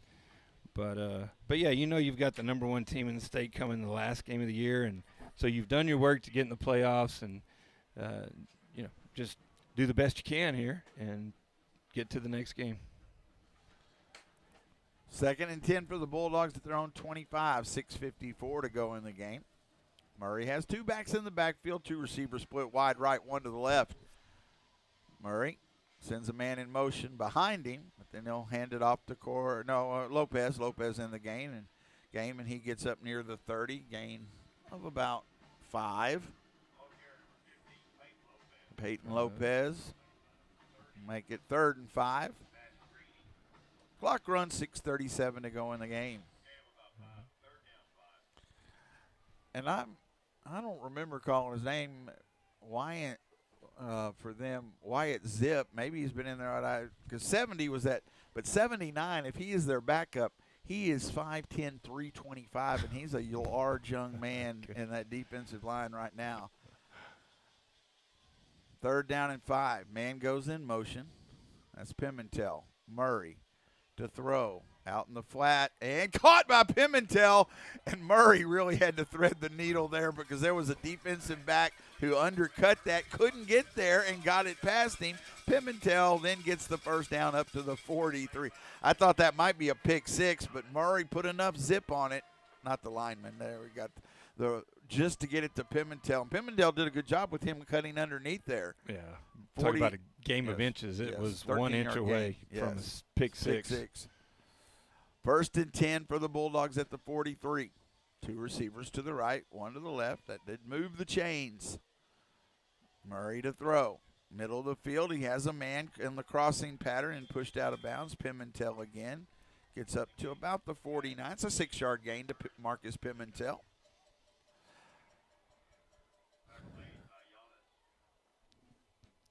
.5:19 clock runs in the 4th quarter. 51-7. These last 2 drives have really helped Murray's numbers, with looking at about 118 yards right now. Trip receivers to the left. They're going to throw it out to Williams, and he was behind the line of scrimmage, and I think going to call a hold here. Got a flag coming in on O'Hare. So Williams had to back up and then tried to go forward. He wasn't going to get the first down, but now with the hold, it would have been about 3rd and 2. Make it 2nd and long, I believe. O'Hare was facing the line of scrimmage, so might have been a block in the back. All right, waving it off, so no penalty. All right, so the gain will be past midfield. Oh, wait, where did they? I didn't think you'd move that far up, so great job there to get the yardage needed, 47-yard line. So they gained 4 yards and a first down. They're at the Stephenville 47-yard line. Clock should start back up here. Looked like a 2-yard gain from That's what I thought I had. But it's a first down. Okay, either way, first down. We got our 49. I might have had that's what's wrong. 2 yards. Thank you. They hand it off to Lopez, and he has room, and he should get the first down. Definitely near the marker on a down to the 38-yard line. Flags come in. Stop play. Let's see what. A hold against the Bulldogs? No, personal foul. Personal foul at the end of the 15 yards. Yeah. So, thank you. Didn't see that, but, the Bulldogs are probably frustrated. But you really seen they've played some rivals. They have done a great job all year of not doing those things. So, you're going to have them happen, but that is something you don't like to see, and especially how great a job they've done all year not doing that, not being pushed into those kinds of situations. Puts it all the way back. Now we've got a stoppage of play. Maybe Coach Spear wants to – no. They moved it back to the 47-yard line on Burnett's side of the field on the personal foul. And that makes it 2nd and about 16 for the Bulldogs. 4:33 to go in the game. 51-7 Stephenville. I think Coach Spear is questioning the spot, but not going to get his way. Well, they get back to the line of scrimmage. 3 receivers on the right side, 1 to the left, short side of the field.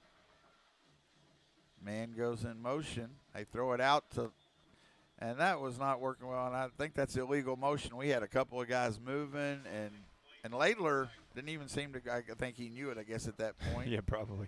So he didn't go after the in the pass. moment in the game when you want the clock to run, it has stopped quite a bit.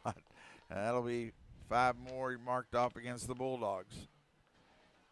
Yeah, to me, I mean, this is what it is, right? You're playing a really good football team, but you want to finish the right way and going into a playoff game with as few mistakes as possible and get a couple of drives in at the end of the game where you can score. So 2nd and 21 for the Bulldogs as they are back to their own 42-yard line now. First down, they have to get to about the 37-yard line of Stephenville. Murray in shotgun, has time, goes deep to Williams. But Williams kind of slowed down on the stopped the route and was deep over his head, incomplete, 3rd down and long. So it will bring up, and again, stops the clock here with 4:07 to go in the ball game. So we start changing our way of thinking. We will be. It's a short week, too. A lot of things for the Bulldogs to have to get settled and ready to go and be ready for as they will, in that case, next Thursday, win or your season will end. 3rd and long. 2 receivers to the right, 1 to the left. They're going to throw. Middle of the field. Almost intercepted. Howell tried to go up for it, couldn't come up with it. That'll bring up 4th down and long. Bulldogs will punt it away. 4:03 to go, so weren't able to keep the clock running in that series there towards the end. Incomplete passes.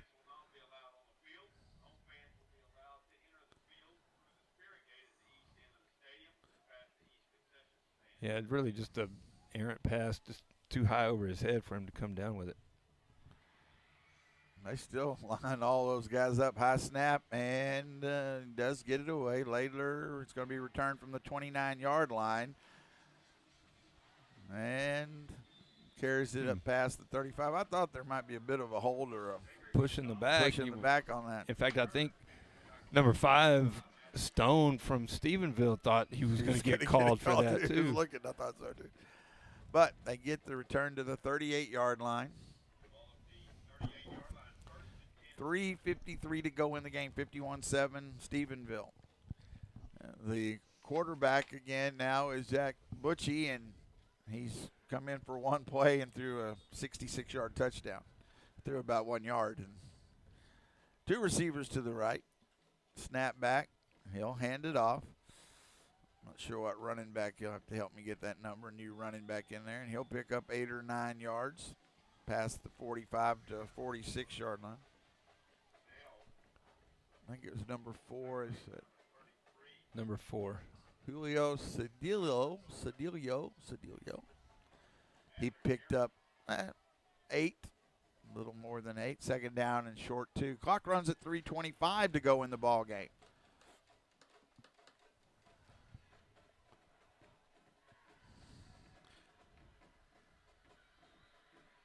Quarterback Butchie.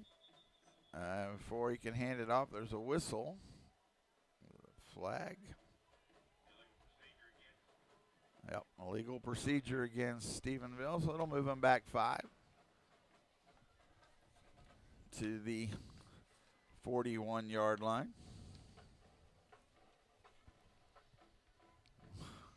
Just want that clock to keep running. Right. You know, Stephenville's got a lot of subs in as well, trying to get some time, and so their moment, and they're having some trouble.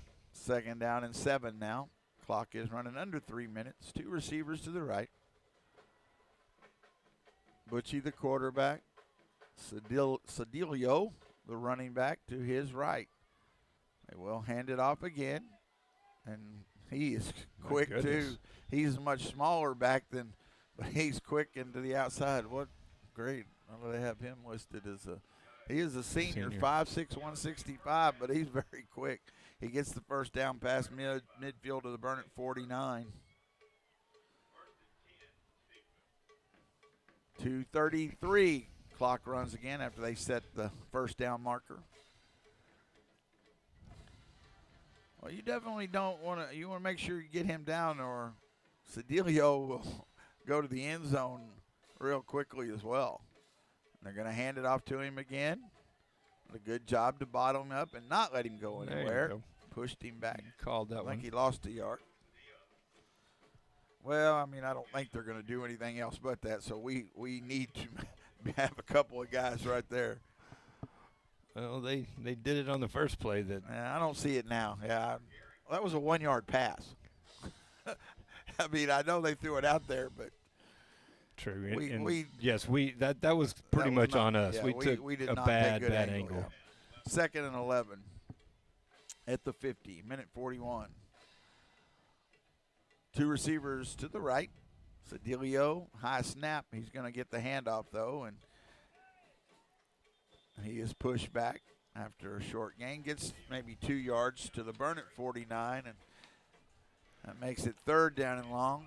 Hopefully just another snap or 2 away. A minute 20 clock runs in the ball game. 3rd and 10. Well, Stephenville, Mark, with talented quarterback, talented receivers and running back, defense, offensive line, kicker, they're going to be a tough out. Yeah, you're right. They are as Coach Spears said, they are the favorite in the region for a reason. 2 receivers to the right on 3rd and 10. Butchie gets the snap, and he's going to keep it himself, Butchie. And there's a hole. He'll get the 1st down and then knocked down, so should be able to close out the game down to the 33-yard line. They'll have to stop the clock to reset. That will clock then start back up. Looks like 42-14, Brownwood over to Marble Falls, a final. So everything ended up going out as expected. All right, won't need to take another snap. Both teams headed to the sideline. There's 18 seconds on the clock. Teams already lining up to start to shake hands, and we'll let Dan know we're going to have a pretty quick wrap-up because we still got another game to go. We had to get our rest because it's a Thursday night game. 5 seconds on the clock, 2, 1, and that is the final buzzer for the final home game and final regular season game for the Bulldogs. Lose 51-7 to the state-ranked Stephenville Yellow Jackets. This is now you got to lick some wounds here. You got to go because you wanted to show better than this, even though this is what Stephenville can do and has. But the Bulldogs had some other chances they're going to have to talk about that they didn't take care of. But this has to be put out of their mind pretty quick. You just don't want this to carry over because Andrews is a immensely more beatable team and a team the Bulldogs can go win, even though they're the 1 seed. But you can't let this hang on as they lose 51-7 here tonight in the season. And we noticed a little body language a little bit, and understandably so. You've got a really uphill battle, and you're getting beat pretty badly. But our kids never quit. It doesn't matter who we're playing or what the score is. Our kids will never quit. They're always going to have – and I'm super proud of our guys. They played with a lot of sportsmanship tonight, helping tacklers up. And so hopefully it ends that way. Jess Craig is down there on the 45-yard line. He spent a couple of years in Stephenville as a trainer, so he's getting to see a lot of guys that he was able to treat. And so it didn't work out for the Bulldogs tonight on the scoreboard, but they're going to live to fight another night. All right, and we are going to have the playoffs to talk about one last time before we close out for the night. We're going to take this last break, get you the final stats. The final score is the Bulldogs will get the seniors will walk the field here in a moment. It is 51-7. Stephenville defeats the Bulldogs, and we are at the top of the hour. You've been listening to Burnett Bulldog Football on KMPN Burnett. Marriage is a beautiful gift from God, but it can be hard sometimes. Really hard. Billy Graham had advice for struggling couples. If you have trouble in your marriage today, start by asking, what is God's plan for our marriage? You that are having problems, tension, and bitterness in your home can have it changed and transformed by Christ. It will have to start with you. How does that transformation happen? It starts by putting Jesus Christ first in your marriage.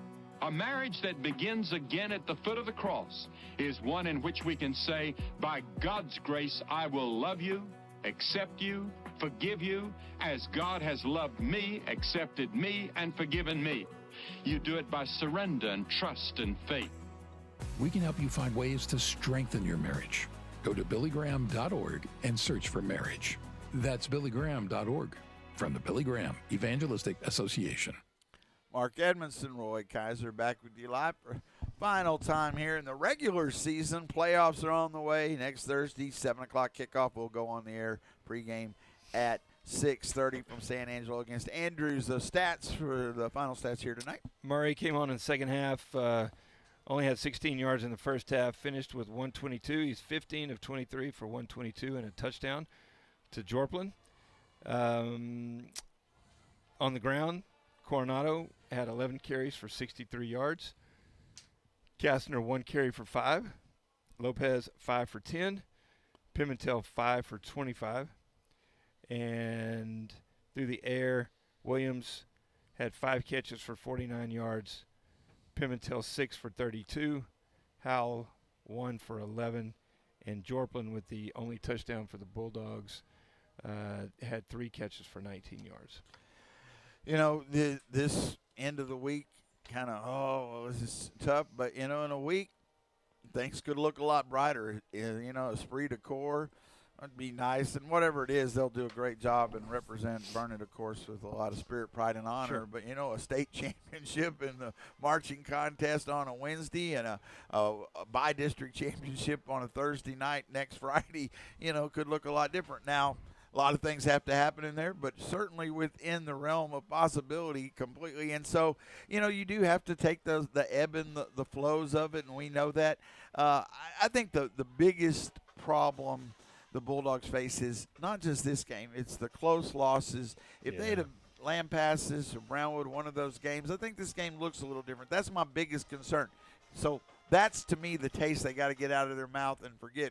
Instead of being a 2 or 3 seed, which they could have very well been, even if Stephenville does the same thing, this Stephenville team has shown us why they ran the district and are going to end the regular season at 9-1 and look to go forward. But that's, to me, I think the biggest concern. Can you shake all those? You've got a 3-game losing streak in there, but 1 win turns that all around. But now you don't have that leeway. You lose and the season is over. Right, and then, you know, at one point in the season we had a 5-game winning streak, didn't we? Yes. Wasn't it a 5-game? So yeah, the most recent, though, is a 3-game losing streak. So, yeah, the Bulldogs. And in those games, it's, again, I go back to just 1 or 2 plays in each game that separated us from the win column. So the Bulldogs coming down in a playoff game, you've got to make those plays if you're going to advance. And so, you know, you practice those to get ready for it, and hopefully they can change that. All right, so we do appreciate you joining us for this final regular season game, final home game. The Bulldogs fall to 5-5 on the regular season, 1-3 in district. Stephenville now 9-1 and 4-0. They are the undefeated by district champions, and probably well on the way to a by district championship. I might feel not too bad about calling that one against Lakeview, but either way, this Bulldog team has another game to play. And again, a win, and you continue on. So we want to appreciate everybody joining us tonight. Thanks for all the help. Thanks to Dan with us on KMPN tonight. We are going to sign off now. Our next game, Thursday night, November the 14th, 6:30 pregame, 7 p.m. kickoff from San Angelo against the Andrews Mustangs. Playoff by-district game. 7 o'clock kickoff from San Angelo. We appreciate you joining us. Our final score here from Burnett. The Burnett Bulldogs fall to the Stephenville Yellow Jackets, 51-7 on BTXSportsOnline.com and KMPN 95.9 FM. Thank you and good night. And thanks for listening to tonight's special presentation of Burnett Bulldog High School Football at 95.9 FM, KMPN Burnett. This game has been produced exclusively through Camp and Isle of Marble Falls, which is celebrating over 70 years of camping ministry in the Marble Falls area, and the KHCB network. We hope you'll join in next time for more of the action of Burnett High School football, brought to you by Mark Edmondson and Roy Kaiser. We now join our regular programming already in progress. Thanks for listening.